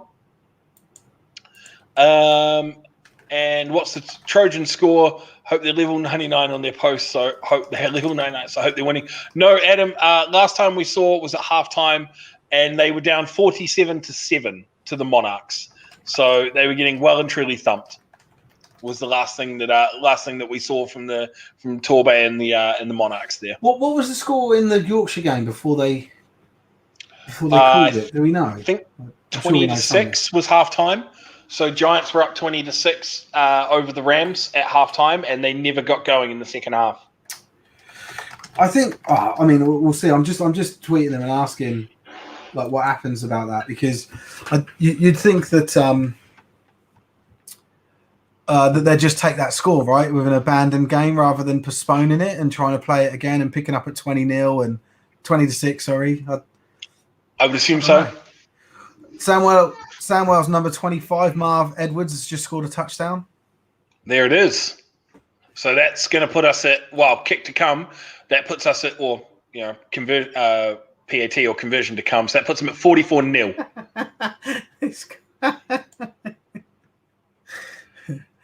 What's the Trojans score? The level 9. Yeah, they're getting spanked. That's what's happening. Yeah, told Adam they're down 47-7 at the moment. So yeah, not ideal. But at least their social media team put some work in this week, as opposed to the rest of their team. Score update after the kick. So it looks like the kick was still missed. 44-0. That's good. That's a good way of putting it. Yeah. So Samwell, rolling clock versus Crew. Did we think that was going to be a close game at all, or was that one that we was? What? No, that was never going to be a close game. Yeah. Samwell went undefeated. Did they get promotion to get into the Prem? Yeah. No. They've had setbacks on their offense apparently, but Prem quality team on a roll against team that have just didn't they just get a spanking in week one, the Crew Railroaders? I should know that, but I don't. No, I don't either. I'm fairly sure that's the case. I don't know if we showed this one, but the Aztecs were up 6. They beat Swindon 61-0. So what the 40-0 that we saw was not the final score. So on to the next one for Swindon, I suppose.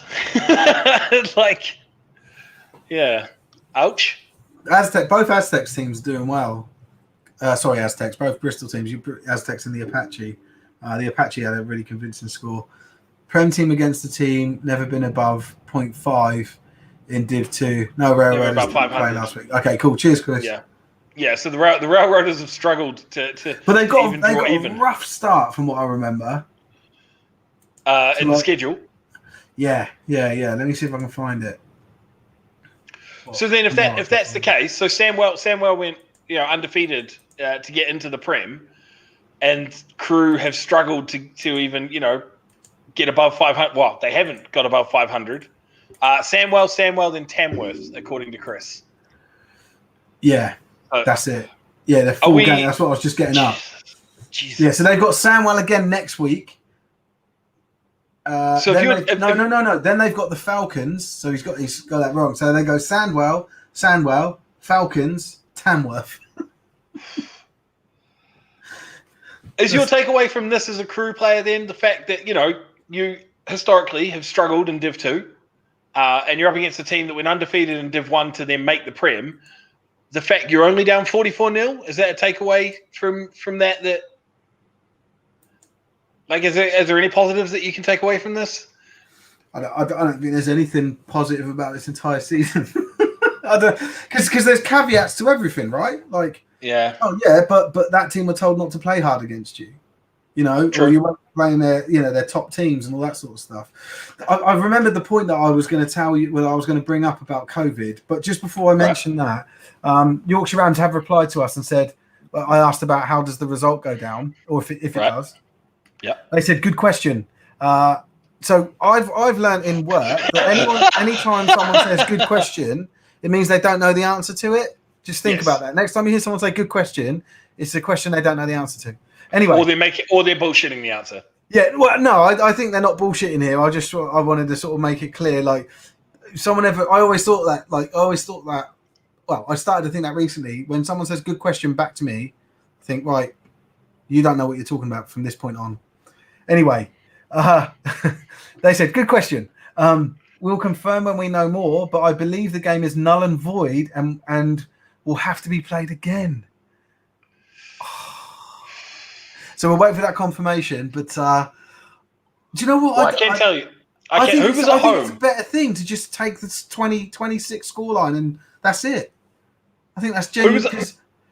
Who was at home? Me, I'm at home.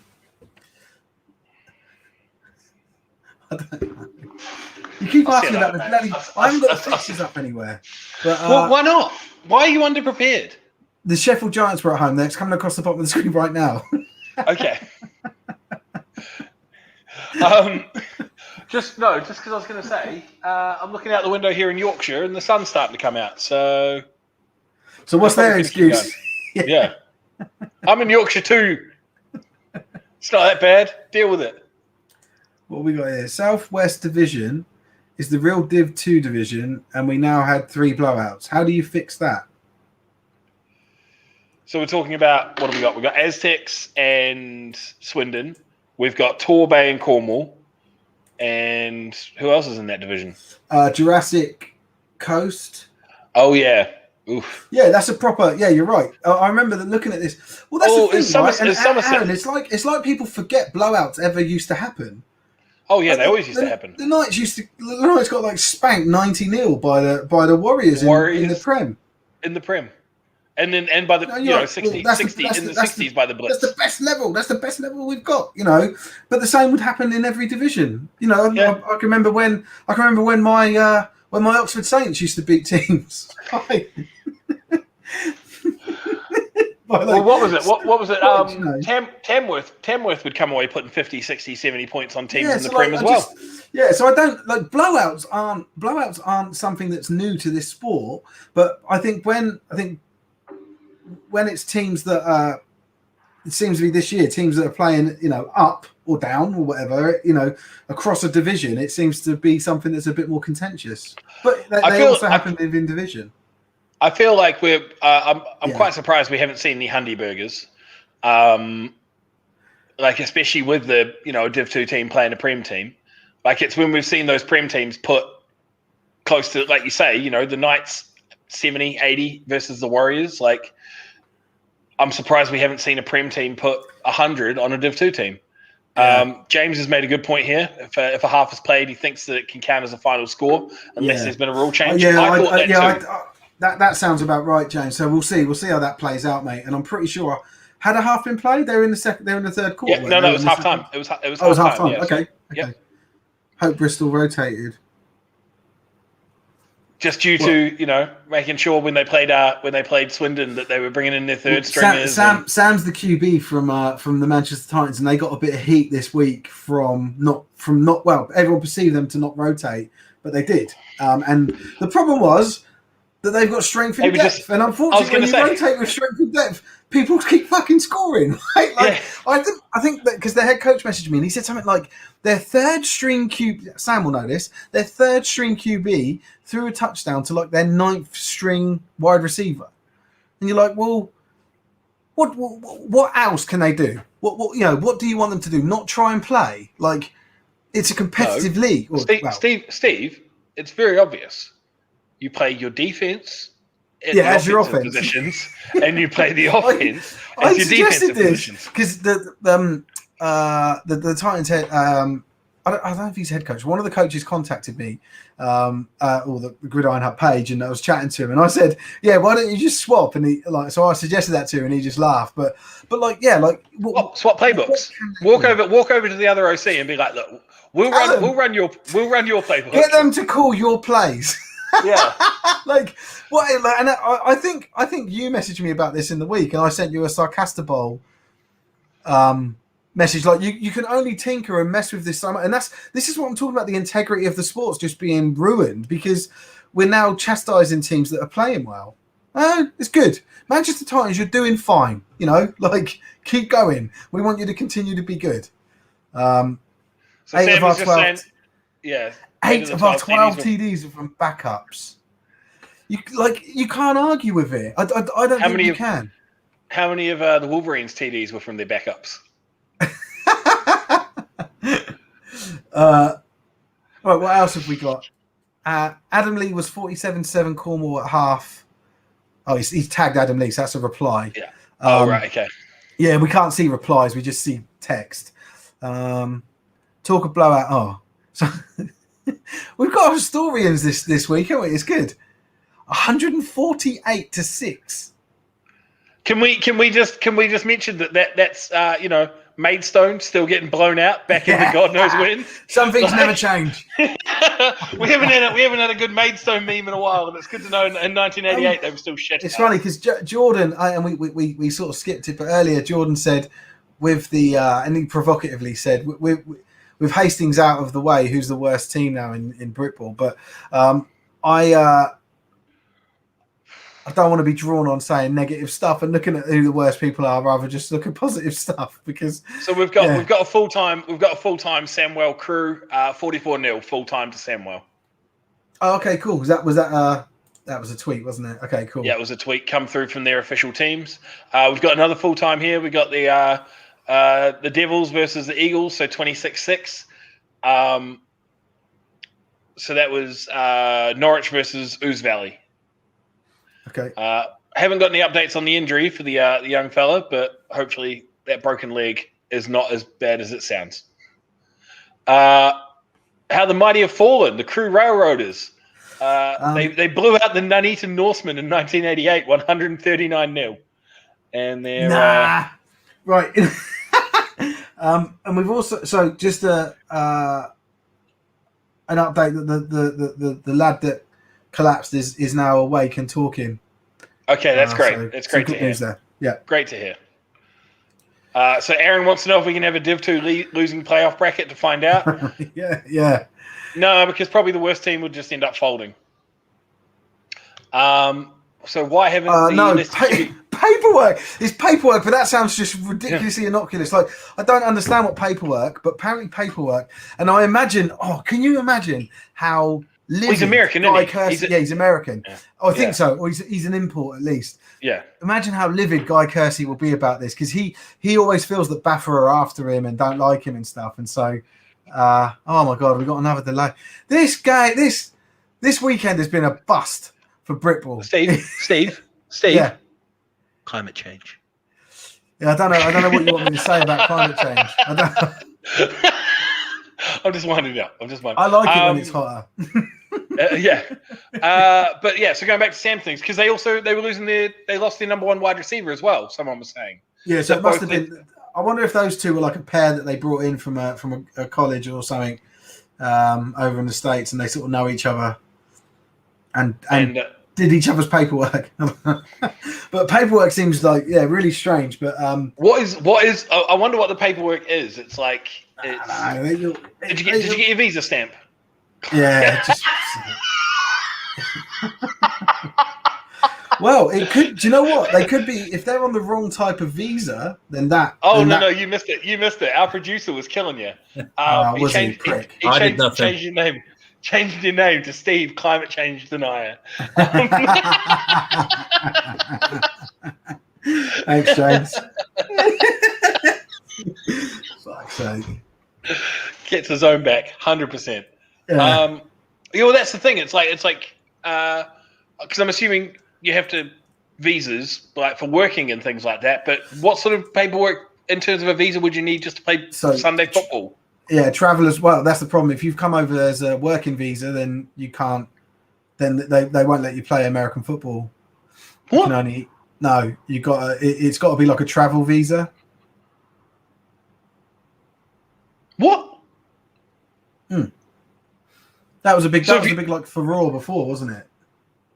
So if you were here on like a 2-year working visa, you could not play Sunday league football. No. Is that just for American football? Yeah, I think so. And is it specifically if you're coming from a certain country, or is it literally if you're foreign? No, I think it's North America. I'm pretty Wow. sure. Yeah, that was what Guy Kersey was going on about like a couple of years ago. Because Taylor Brown was their like star player, defensive player that got told he can't play, and there was like all these issues. And Taylor still goes on about it now. It really wound him up. But that was down to like a visa issue. So yeah, it's probably what it is when they say paperwork. So we've seen that the Hawks Romans game is delayed for Lightning, but do we have a score update for that? No. No. Nighthawks Romans, no. James, have we got anything? 33-14. Nice. 33-14. I need to check. I'm sure he's keeping our scores updated on our webpage, and I'm not looking at them. That's what Well, it should be on the live ticker as well, and we probably just need to have a look across the bottom. Yeah, well, I keep glancing down at it, but like, it takes too long, doesn't it? I want to see stuff instantly. So Insta said. So Sam says Insta. Chester's what's going Insta on? says 34-20. Oh, cheers, Sam. Yeah. That's a little bit closer than I thought. Yeah. Like, okay, just pat yourself on the back. So 34-20. I don't know which. Do we know which quarter that is? No, but the game is delayed. We've been told as well. So haven't heard nothing further on the. Yeah, James, can you mark on our Facebook page which games have delayed or been stopped? What was the word that they said? Abandoned, wasn't it? Abandoned. Abandoned like was run away. Yeah. One bit of lightning hit and everybody vacated the area. I mean, that's a genuine concern, right? Yeah, especially if you're out there in a helmet, big old metal grill. We're not saying that this is a ridiculous reason to not play. Like, I get it. No. When I played when I was a kid in Virginia, it's like tornado country, so there's like constantly tornado. Like you'd be outside playing, and the air turns green, and that sounds weird.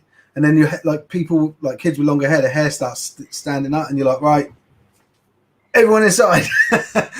Jesus. And and you just and it was part of like American football like practice. You'd be like, right, we got to stop, and everyone had to disperse because you're not allowed to stand in groups and all this sort of stuff. So yeah, I've sort of lived in a country where it's a bit more of a common threat, and people know what to do when that happens. So it makes sense. I would say you're terrified of tornadoes. Also living in Bracknell as well. It's just they're rampant. Yeah, it's full of them. There. Yeah. One time in Virginia, there were 3 tornadoes, and then they combined into one big tornado. That was really scary because it was close to my house. Oh, story time with Steve. I don't know why you don't like story time. You learn stuff every single time. I learn nothing from you. You I waffle. try not to score too much so Holton don't cancel the game. They don't look. They don't cancel the games. It becomes a controlled scrimmage, right? Well, no, they didn't do a controlled scrimmage. I thought that's what they. I thought they asked. Oh no, they cancelled. No, so Manchester was like, So Manchester was like, we'll have to do one. My post suggested, they've like. So I tongue in cheek said, no cancelled scrimmage here because they forfeited. Not that they, not that that's what was asked of them. It was just. I know which teams were involved in suggesting controlled scrimmages, but I made a conscious choice not to make it public because I just wanted to talk about the issue because I thought it was ridiculous. But Right. Yeah, so I posted about it, but it was more of a tongue-in-cheek reference rather than saying Holton did this. Right. Okay. So there we go. We got Sean talking about Merseyside. We've also got an update from Lincolnshire from the Bombers. Looks like Thor has taken a nap for now, hoping to get the game restarted before he wakes up again. So we might be able to get the Lincolnshire game up and going. Good stuff. That's really good stuff. So there we go. They're a good team. Heard they're missing some starters, and Chester are better than what they showed against Holton in Jonathan's that's opinion. Interesting. Okay, we'll see. So the thing I wanted to talk to you about with this or wanted to mention and sort of, discuss potentially was, so we talk about teams that have forfeited now because of the coronavirus pandemic, right? Right. Now we don't know any more. We don't know any more news apart from that there was an instance of a team that had like 4 players and 2 coaches or something, and they withdrew, right? Yep. However, there could be teams that are big enough and haven't had the exposure, and like with those individuals or an individual that could carry on playing like a fixture and just not have those players play. Now, I know that happened last week. I know that the Portsmouth Dreadnoughts played without their 2 running backs, their only 2 running backs, because they both had COVID. Yes. Positive COVID tests.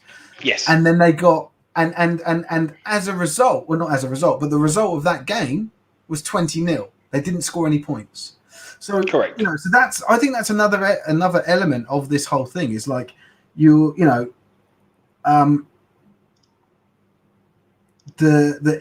only the impact that the coronavirus can have on on a team, but as in like actually being able to play. But then if a team does try and field something just to get the game played, just in the spirit of the game and all that, it could get blown back in their faces, right? Like it could end. Like, what's to say that the Dreadnought? I mean, I suppose they've now pulled out, but what's to say that the Dreadnought's scoreline would have been different if those 2 running backs had been playing? Like, you don't know. You can assume, but you're right. You don't know. So we got two updates here. So we got the Knights Bobcats 31-8, and then we've also got the live stream now says that the Falcons and Fevs, Falcons and Revs to restart in 5 minutes. So good. The other thing is with this whole COVID thing is when does it become sort of like a safety word? Like, do you remember how a couple of it's a bit of a buzzword because a couple of years ago it was player safety. It was that was the favorite, and I'm gonna call them out here, but that was a favorite of both Maidstone and Hastings. It was can't play, player safety, can't play, player safety. Yeah.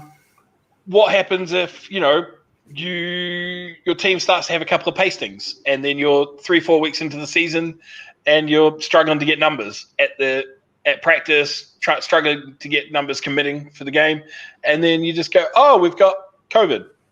Players have COVID. Like, what's to stop teams from? Because do you have to provide proof to postpone a game? Yeah. Do you have to provide proof to postpone a game? Or can you literally just say he's got COVID? He looks fine. He's got COVID. Where's the line drawn?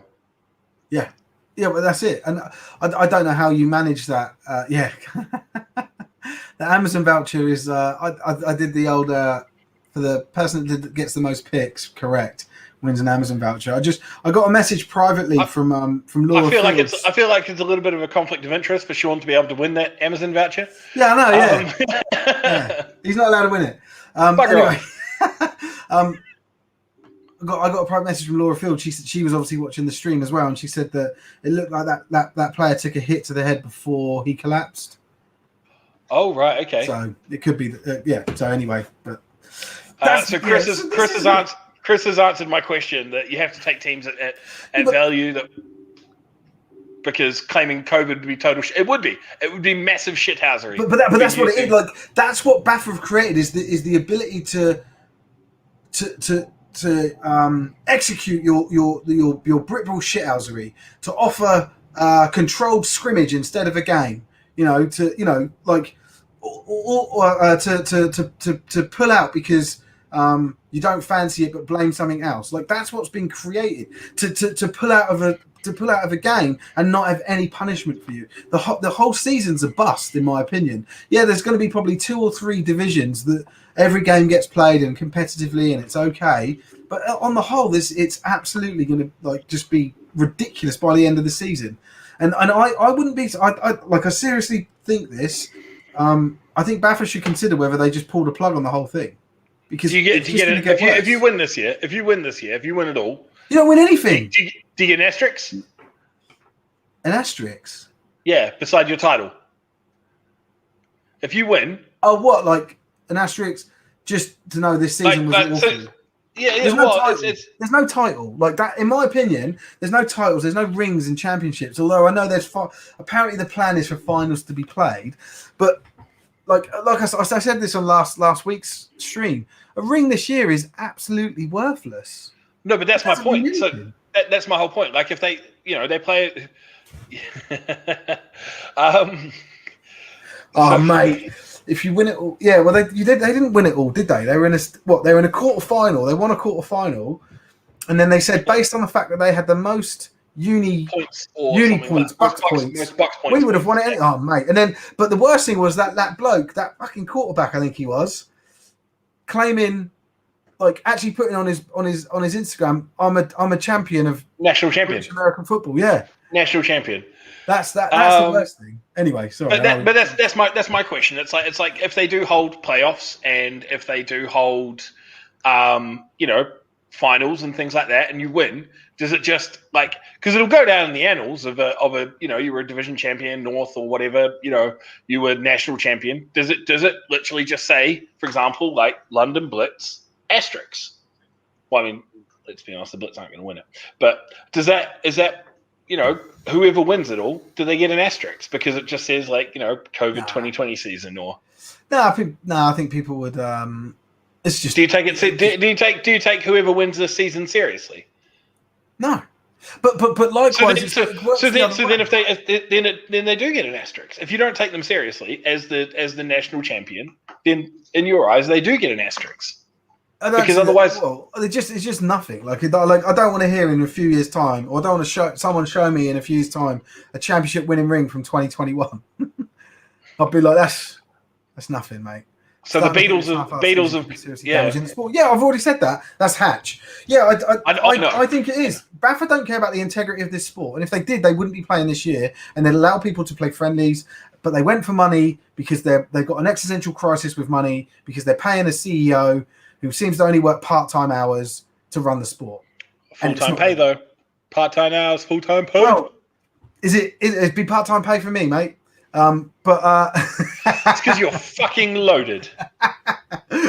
No, yeah, So I'm just fed up of it all. Like I think they don't know what they're up to, and they're doing what I think of them as an evil corporation now, and they never did. I thought they genuinely cared. They just all they care about is money. Moving on from how much you hate Baffa. So Chris has said there is no final to at this moment. You hate Baffa right now. Yeah. So there's no final to win it all. So no asterisks as there is no championship. And then Sam has just said, I don't think any team playing in this year is expecting a playoff game. Never mind a championship. No, there's no playoffs, but apparently there are going to be finals. But those finals, we don't know whether they're divisional or they're cross-divisional or whatever. So I think the whole thing will be pulled. Yep. So we got Axel who said players are paying to play. Better having a one-time shit season than sitting all year like they did in France. I don't know. I disagree. I think nothing is better than this. Chester could hold the Hickory Chicken Bowl. Not sure I understand the reference. And Hatcher definitely knows that you make a lot of money. No, he's talking about Baffa. He's talking about not me. No, definitely talking about you. So going back to his other question, thoughts on doing a college system ranking / playoffs at the end of the season for a few bowl games and an actual championship, or are you just like, nah, season's done? Yeah, I don't. I think I've already made my point clear. I don't think this should even, just like this I is don't think the the season should even play out. I think it should be Baffa should be making a decision to cap it all. But the problem is that they won't because they're money driven, and they don't want to get into a situation where people could realistically ask for that money back. James, thoughts? Yeah, sure. Thanks, James. Sorry, mate. I'm sorry. Only if Gridiron Hub and Brett Ball with the Breens get to do the rankings. No, the Breens can do it. I ain't doing anything. So we got Frankie, Steve, when you setting up your own league. Yeah, I'm not. Have you not heard Frankie? He's actually the shadow hand behind the UKFL. Yeah. It is Steve's. Yeah, Yeah, no, I won't ever set up an own league. I've seen what happens when people Right. try to do that. I've got my I own get Chris's medium out there. response now. I get Sean's response now. Bowl games in college always have a cool, Yeah, funny cool, names, funny made up names. response and things. Yeah. So, and Hatch is a massive proponent of James. Loves them. Absolutely loves them. So Everyone loves James. true. That is true. So we got some updates. We got Lincolnshire. So they're back up and running. There's 5 minutes left in the third quarter, and Nottingham have intercepted the ball to start on their own 18-yard line. Leicester Falcons and Shropshire Revolution are just about to get playing again. So they're just about to resume play. Everyone's on the field, all lining up. Falcons listening to the head coach. Oh, he dropped the ball. No, not really. So they just... He dropped the ball the moment he put himself in the game. I think they've changed him out. I don't know what number he was, but there's number 15 is the quarterback now. I'm pretty sure I can see their head coach on the sideline. I could be wrong. Do you reckon they're going to do like a like the meme sort of thing that you see for like NFL and NBA? Whenever a player is like he's out of a game, what they will do is they will change the guy's name just a little bit and put like a different. They'll put like a mustache on him or something. And do you reckon that's what they're doing with their American QB? And they're like, this isn't. I am the head Dylan. coach. Yeah, this isn't Dylan. This is David. And he's just got like a fake mustache under his helmet, bringing him back in. So the Nando's Harvester Weatherspoons Bowl. I'd play that. Yeah, I'll do that. James says, thanks, guys. Love to you all. Or love you all too, sorry. I got the words there, I just mixed them up. Got a quick one from Chris. How's it, Oz? Long time. Long time what? No. You probably don't remember Chris. Chris joined the Knights in my rookie season as well. He was rookie player who came over, played running back for a little bit. Believe he might have got injured, and then he went and joined Somerset as part of their and has been going through their associate process and everything else. Huh. No, I don't remember Chris. Nice to see you, Chris. So we got 13-13 Bombers Caesars. So that is a touchdown to Nottingham. So the PAT is no good. Wow. So that's putting them even. So coming out of the break, not proving to not be too worried about the Thunder delay, whereas Lincolnshire struggling a little bit. And Sean reckons that the winner gets a free full chicken, as long as it's from Morrison's. Some of their chickens that they do in those rotisseries are banging. I work right opposite of Morrison's, and the hot food counter they've got is second to none. Should we approach them as a sponsor? You can do like a breakaway video. Not a sponsor. Yeah, hashtag not a sponsor. But I will be. Morrison's, come at me with your hot chicken. I will 100%. I don't think they'd be interested in that. They've just gone for a buyout, mate. So, mate, we got 41. We got 41 viewers. Well, 40 now. We got 40 viewers. They are defo interested in me talking about their hot chicken. Well, actually, this is a higher average than last game and last week, and we had oh look, people are just dropping off. We had we had about 2,500 views as the last one, which is good. So I think this one will be better, which is cool. So we got full time. We got full time for the Oxford Saints Hertfordshire game, 19-6 to Hertfordshire. Yeah. So unfortunately, it's the Saints are putting a loss in the column there, and your money is wasted.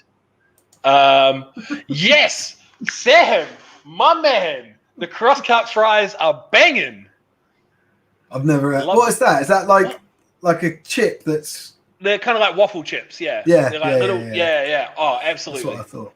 Oh. After a safety, it's 49-7 Cornwall over Torbay in the fourth. Mate, Cornwall are out of the traps, man. Like they're playing so well. They're a brand new team. Well, they're an existing team that regenerated after a previous owner and general manager absolutely stitched them up. But I remember the drama with the Sharks, and what was it, 2016, 2017? That was Glovegate, wasn't it? Glovegate was like 2016. No, that wasn't this. No, this was completely different. This was like allegations of like money laundering and stealing and stuff. And no, but that was all linked. It was the same guy, wasn't it? It was all linked together. No. Oh, so they've just had multiple shady dudes. No, you're getting it all wrong. This is the same dude that's been there years, and they got shot of him. Amazing what proper leadership and coaching can do for an organisation. I do have to ask, how come you've managed to rack up 47 in the first half and you've only scored 2 in the second? Rotating players, that's all they're saying. Have we got some rotations going on in Cornwall? I'm bringing this back. Sam, killing it. Big man. So the Aztecs have finally taken time to confirm what we already knew, that it was a 61-0 over the Storm. And we know that Caesar's Lincolnshire's back on, right? Yes, 13 all. Yeah. So they came out. That's and, right. Yeah, Sorry, Knott's managed to. So Knott's managed to get the interception on the Lincolnshire coming out of the half, and they scored off of that with a PAT no good. It's good to see that Britball traditions of not being able to make kicks is sticking around. Yeah. It's funny, right? Because you'd think like you Aussies, man, absolutely cleaned up with CFL punting. Punting and kicking. Absolutely, like got loads of first round picks for this because of Aussie rules. Because it's because the grassroots sport for Australia is Aussie rules.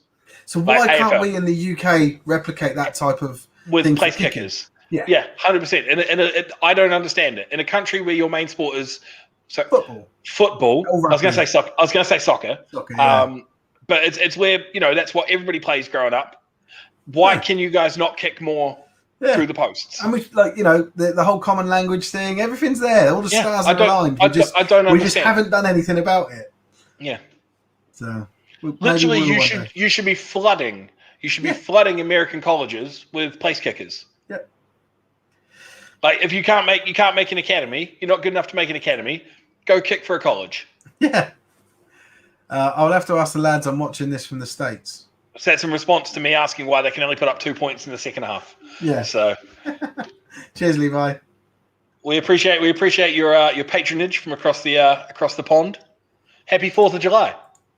Oh yeah, a genuine one rather than just a virtue signaled one. We actually mean that to you because you're there. Yeah. You're there. Legitimately happy 4th of July. Legitimately happy 4th. Enjoy Way yourself. to lose the war. Well, no, win the war. Yeah.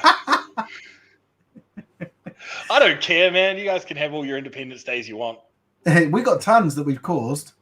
Legitimately, we don't have one for ourselves. We don't. So many national holidays. So many national holidays celebrated to get out from under the British thumb.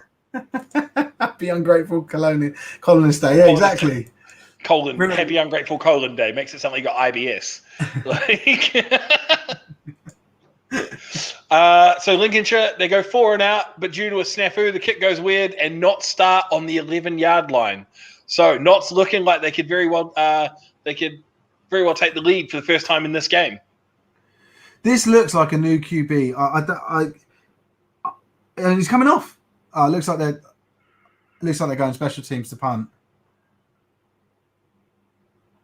Sorry, riveting. I just wanted to talk a little bit. Absolutely. That must be fun. Absolutely riveting. Yeah. Do you enjoy that, everyone? For those of you who are joining us, Steve is actually watching the stream on his phone as well of the Leicester Shropshire game. No, on my other monitor. Oh, I don't know. You're like looking down here. So yeah, I've got another monitor down here. Oh, we saw the John Lynch setup. Yeah, You've just got screens for screens for screens. Yeah, it's not. I haven't got it. I only had it many when Hatch was there. That was one of the questions I had. Were you guys literally side by side when did he come? He came to my house. He said, yeah. He loved it. He wanted to do it again. It was it was funny, man. It was hilarious. Like obviously, he's a laugh, isn't he? So it was funny. He's manic. He's absolutely manic. I want to get on. I want to get on a stream with him.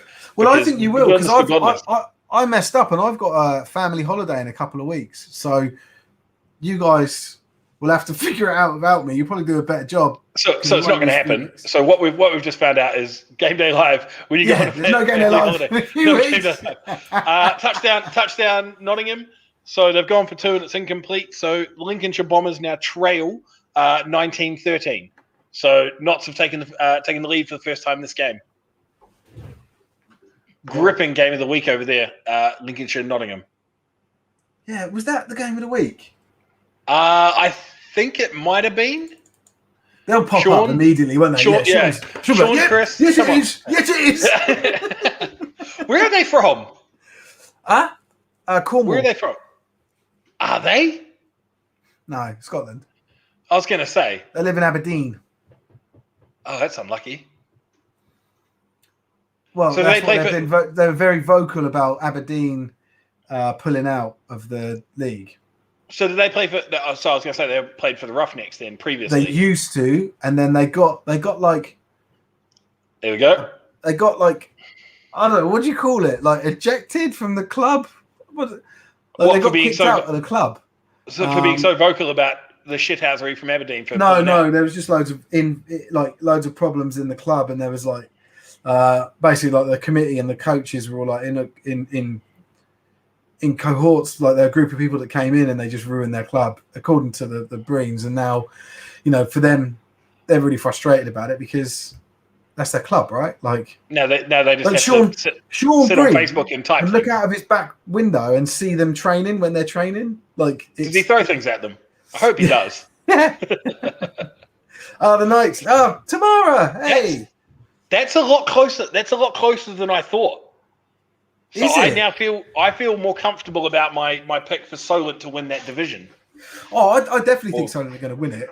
But I think the Knights will be a surprise package because I think everyone's used to the Knights losing, right? Like getting spanked 90-0 and all that. Yeah, but that's because they were in the Prem. In the Prem, yeah. Yeah, and I think they're going to do well in Div 1 and obviously in this that's because. But I mean, that's because they're playing. They were supposed to be playing against teams like Bournemouth and Portsmouth, who are both Div 2 teams or Div 1 teams. Like recent flip flopping between the two divisions. Yo-yoing. Yeah, flip flopping. But anyway, thank you, Tamara. And I'm pretty sure it's Tamara. She's just recovering from a knee surgery. So best wishes. Unless it's your sister. Oof. Go on. Oof. Okay, Lincolnshire Bombers. They're actually asking for the Lightning to come back. Because fumble by the kick returner gives Knots the ball on the 18-yard line, and then I believe that they've just scored from that because we've just had James O'Brien come through with a 26-13 update. Wow! So it makes me think that Knots have scored again. Poor Lincolnshire. They went into the half with the Thunder in their favour, and they were up 13-6. Now down 26-13. Have you ever been involved in a game that's had that sort of a break, like for weather? Like I've been involved in games where there's injuries and you're sort of 20 minutes or so. Not playing. Not. Have you ever been in like a long drawn out one like that? No, I don't think I have. That's new. Ah, it doesn't look like it's abandoned, but have they abandoned it?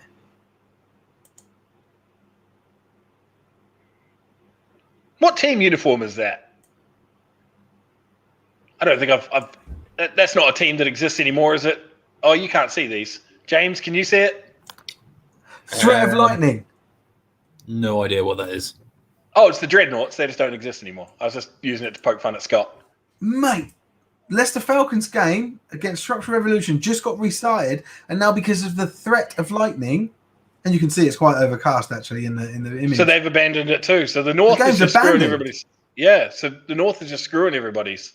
So we've got that from Darren as well, saying threat of lightning. Threat of lightning, yeah. Thanks, Darren. So the Bombers have just confirmed that Knots did score. So the PAT is good. So it is 26-13. Thanks, James, for the update of that. You're ahead of the Lincolnshire Bombers social media team. They probably don't want to go telling everybody they're getting their pants pulled down after leading 13-6. Message to the inbox and have a look at. Right. So I want to go. So I want to go back to this. So are they playing, Chris and Sean? What is? Have they moved? Have you transferred? What is the crack? Yeah. They've gone to Clyde Valley Black Hawks, but they're taking this season out, and then we'll go back next year. Right. Okay. Oh, interesting. Drama in Britball. Who would have thought it? What are you reading? You look very intent. I'm just looking at someone messaged us about because we get things pinging up all over, and this was just the inbox that someone's talking about the Leicester game, and then I was just thinking about the picks, like how's our picks going to go this week? Because Chris has said he's playing. Competition. Oh, you're playing? Okay, sorry, Chris, I didn't realise that. I thought they're both taking a year off. So is it the division up there? Is it literally just all Scottish teams play each other? Is that how it is? There's two. There's two. There's Caledonia and the other one. 7. No, 7.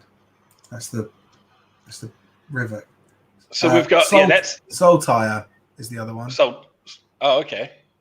And they're in Saltire with Dumfries Hunters, Dunfermline Kings, and Highland Stags, and that, like those teams are properly spread out. Yeah, well, actually, Dunfermline and Clyde Valley are pretty close, but Highlands is further away. Scotland is all over the bloody place. Yeah. So final score, 49-7. Being told second half was played in torrential rain. Probably why only 2 points scored after halftime. Well, congrats to Cornwall. It's a big old victory there. So well done. Yeah, man. Cornwall are doing well. It's good to see. Oh yes. Check. So yeah, we've got the Nighthawks Chester Romans game still delayed. So that's it. Like we saw, 7 minutes left in the third. What size is this dude? Hold on. Are you talking about number 50? Yeah. Yeah. He is He's a large man. Who looks, I don't know, maybe there's forced perspective from behind him. Let's just get him up on screen. So we got Chris confirming what Scott Quaid had already told us, that it looks like the Leicester game is abandoned. Yeah. Yeah, no, I already heard it. I was listening to the live stream. That's a large man. He's a big dude, isn't he? Can anyone tell us anything about this bloke?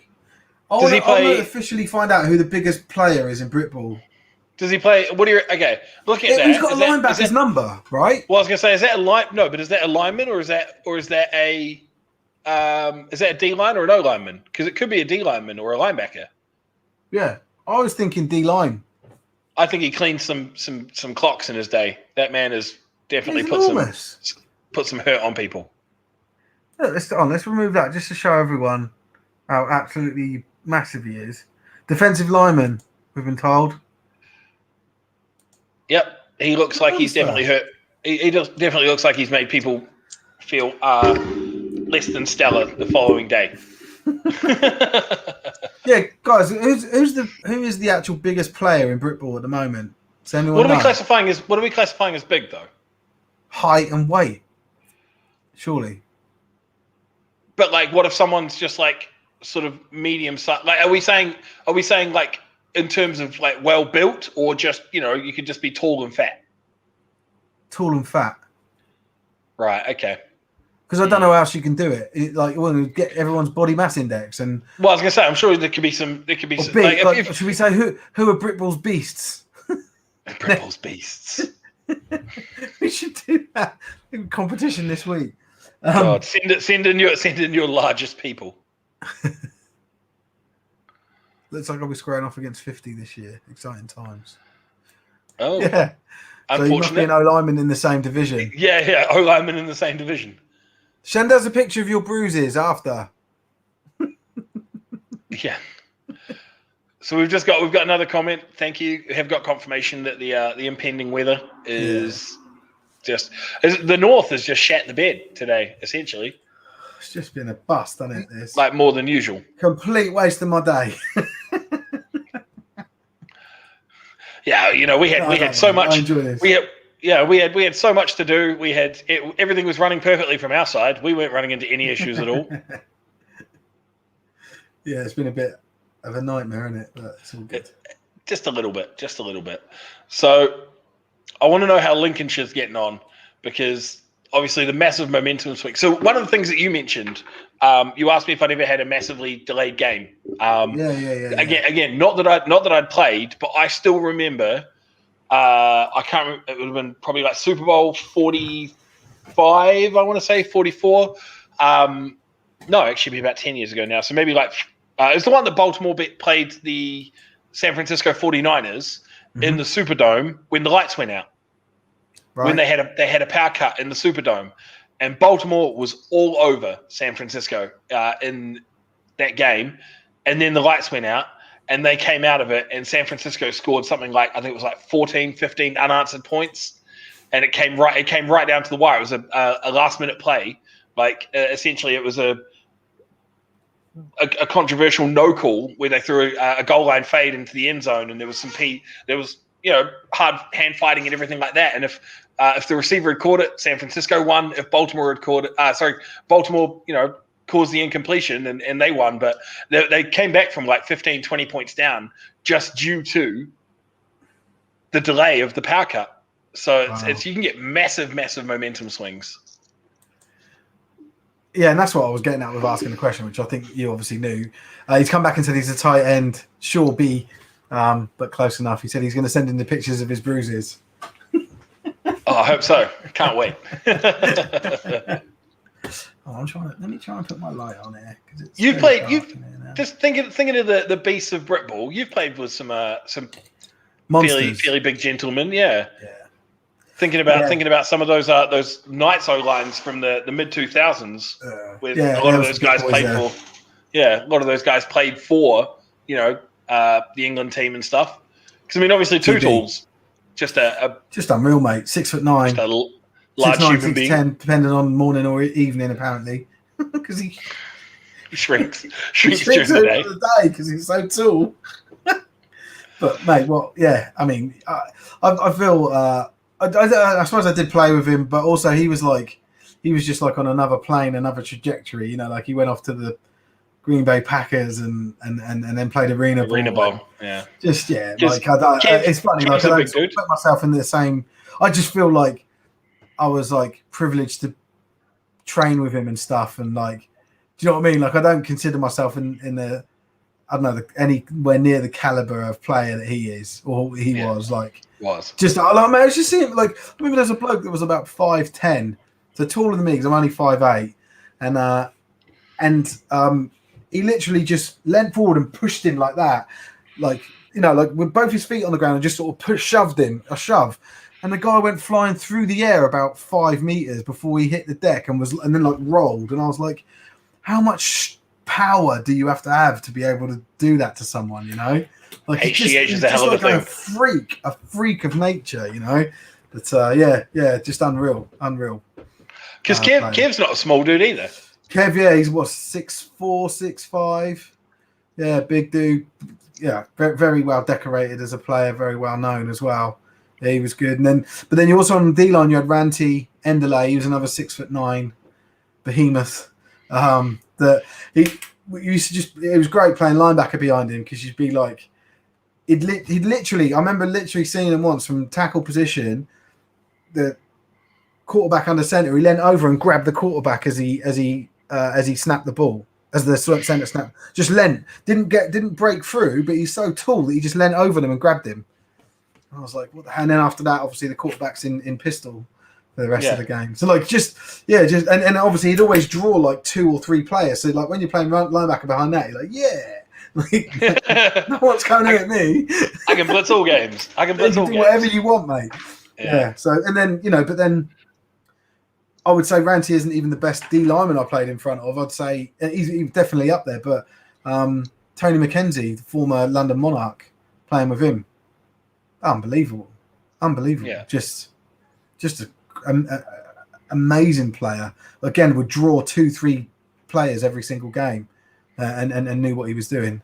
Last time we played on the Warriors, had a D end who was like 6'8" and shredded. I'm 6'1", 100 kilos, and threw me like a child. Yeah, that's the scary part. It's not when they got the height as well. Like, obviously height still big, but the build, that's the thing with Tutul. He was shredded. He was massive. Like, you just like thought, okay, I just need to stay out of his long reach. I remember once he went to block me and I ducked under his arm and I got past him. He was well pissed off. There's been some large human beings that have. That's the thing. I think our gentleman friend here from the Monarchs, number 50. Like, he's a big dude in comparison to the people behind him, but I don't know if he'd be that big in the grand scheme of things in terms of, when you think, I reckon he's probably maybe 6'3", like 280, 290. Number 50. Yeah, about that, I'd say. Yeah, he looks like he'd be big, but like you're not going to walk past him and be like, Oh, bloody hell. Grant Lawless he's Caesar's coach, and he's just messaged me saying, I just got flagged on the sideline for clapping, imitating the QB's cadence after snapped it when the QB wasn't ready. So they're playing the Nighthawks at the moment, yeah? No, Nottingham. No, the Oh, Caesars no, are playing, Nottingham. Caesars are playing Lincolnshire. Yeah. Yeah, sorry. Yeah, I got the Chester Romans and Caesars mixed up. Sorry, Right. mate. So what he's been... He basically got flagged for clapping on the sideline, and then they snapped the ball because the QB wasn't ready. So there was like a fumble. Yeah, right, so he got okay. flagged for it. Right, so he clapped, and they thought it was the QB deciding to essentially clap. The and snap centre ball. did. The centre did, yeah. So he got done for imitating cadence, which you can't do. Fair enough. What other stuff have we got? Have we got any more updates? Yeah. No, I've not had anything come through. I'm just looking update the scores. James is. It's funny because you get to the point, especially when a couple of games start, like we start to get the full times in, everything takes longer and longer and longer to,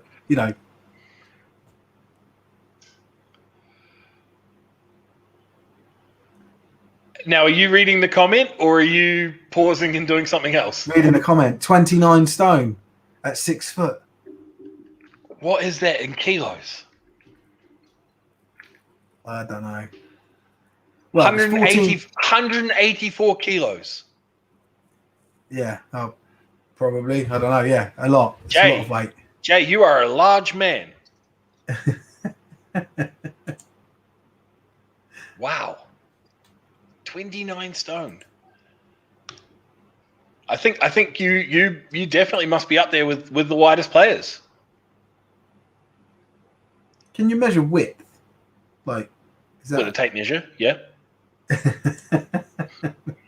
Can you take width? I suppose you can as a measurement. Right, so the fact that it's part of the equation for like volume, where it's like height times width times what fucking depth or some shit.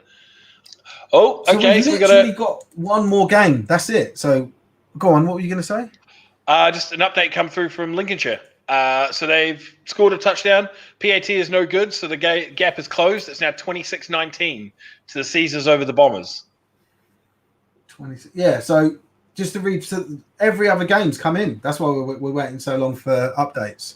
Yeah. So we've got. So do you want to do a rundown of them, Oz? And because I want to start doing some admin stuff. I do, but I don't know where to look. Oh, yeah, go to our Facebook and look at the pinned post. I mean, I'm happy to, but how about you don't just throw me under the bus and give me something to work with. I thought you knew that. That's why I said it. Sorry. I didn't mean to. No, mate. I'm just along for the ride, mate. I'm not actually here to pay attention to anything. Yeah, I want to get the scorecards out because people love them. And there is another outlet trying to copy us, as always. So we've got we're going to go for looking at Hadrian's first. Yeah. Let me move this over here. So we got Hadrian's first. We got Gateshead Senators against the Northumberland Vikings. So they were 28-0 at halftime, and that's now 28-0 at full time as well. We got the Sheffield Giants and the Yorkshire Rams. Game was abandoned at halftime due to inclement weather, so lightning in the area, and that was 20-6 at halftime to the Giants. Moving over to the Red Rose division, we've got the Halton Spartans obviously forfeited to the Titans, so they take the L on that one. And then we've got an update that the Nighthawks are leading the Romans 34-20, but that is delayed due to inclement weather as well. The Central East Division, we've got the Bombers versus the Caesars. So as I mentioned, that has just had a touchdown scored with the PAT no good. So we're at 26-19 to the Caesars in quarter four at the moment. We've had the Falcons and Revolution game abandoned, and that was at 0-0 before that was called. And then we've got the Steelers over the Railroaders, 44-0 at the full time. East Anglia. So we got the Cambridgeshire Cats and the Gladiators. Their game was postponed due to COVID. But then we've got the Devils beating the Ouse Valley Eagles at 26-6 full-time. In the 7 division, we had Worcestershire Black Knights versus the Stampede was postponed. I believe that was also a COVID game. But then the Aztecs beat the Storm 61-0. In the Thames Valley division, we had the Cheetahs come ahead over the Saints 19-6. Southwest, we saw the Monarchs go up 47-7 at halftime and then close it out at 49-7. We're told that was torrential rain for the second half, so that's the reason for only 2 points scored in the second half there. And then the Wessex division, we've got the Rushmore Knights beating the Bournemouth Bobcats 31-8 as a full-time score. Nicely done. So Thank you. So managed to stumble over my words about 15 times. So that Caesars game or Bomber Caesars game is coming up for a finish soon. I'd say we're sort of done for this week. What would you say, Oz? Anything you wanted to add or that we didn't cover? I would say that the onside kick from the Bombers after they scored failed, and Nottingham is starting on their 45-yard line. Should we wait then? I'm not too sure. So Leeds Bobcats score. They did not play today, Hish. There was no Leeds Bobcats game. No. I assume they play next week. That is my assumption as well. Maybe if you had a look at the fixture list, Steve, you could tell us. Nah. No. Thoughts. Thank you for joining us. We're into 4 hours. We had a bit of a rain delay ourselves. There's been a lot of technical issues for games and streams and everything today. So we appreciate you guys sticking with us if you've been here the whole time. Not sure what the plan is. We might be back in the studio next week if we can get it to work properly. Otherwise, it will just be me and my little cubby hole under the stairs and Steve in his overly flash office near Ascot. That's true. And producer James. If he's available. Always available. We may even have Hatch as well. Oh, can we get a producer Hatch? Well, maybe you and Hatch. Maybe you and Make it a Hatch fatal four-way. host, and I'll be the producer. Who knows? We can. Oh God, no! I don't want to give you control with no ramifications. Yeah, like at the moment. Nice and easy, isn't it? No, at the moment you're at least like reined in by the fact that you are on stream, so you can't mess with everybody all the time. Whereas if we give you the James role, like it's just going to be hell. That's funny. Yeah, well, I don't know. We'll see. Whatever works. But yeah, we will continue to improve our coverage as well. We've got different things coming up, like people being able to submit scores directly to us, and we want to be able to start bringing guests in to have a catch up with people pitch side.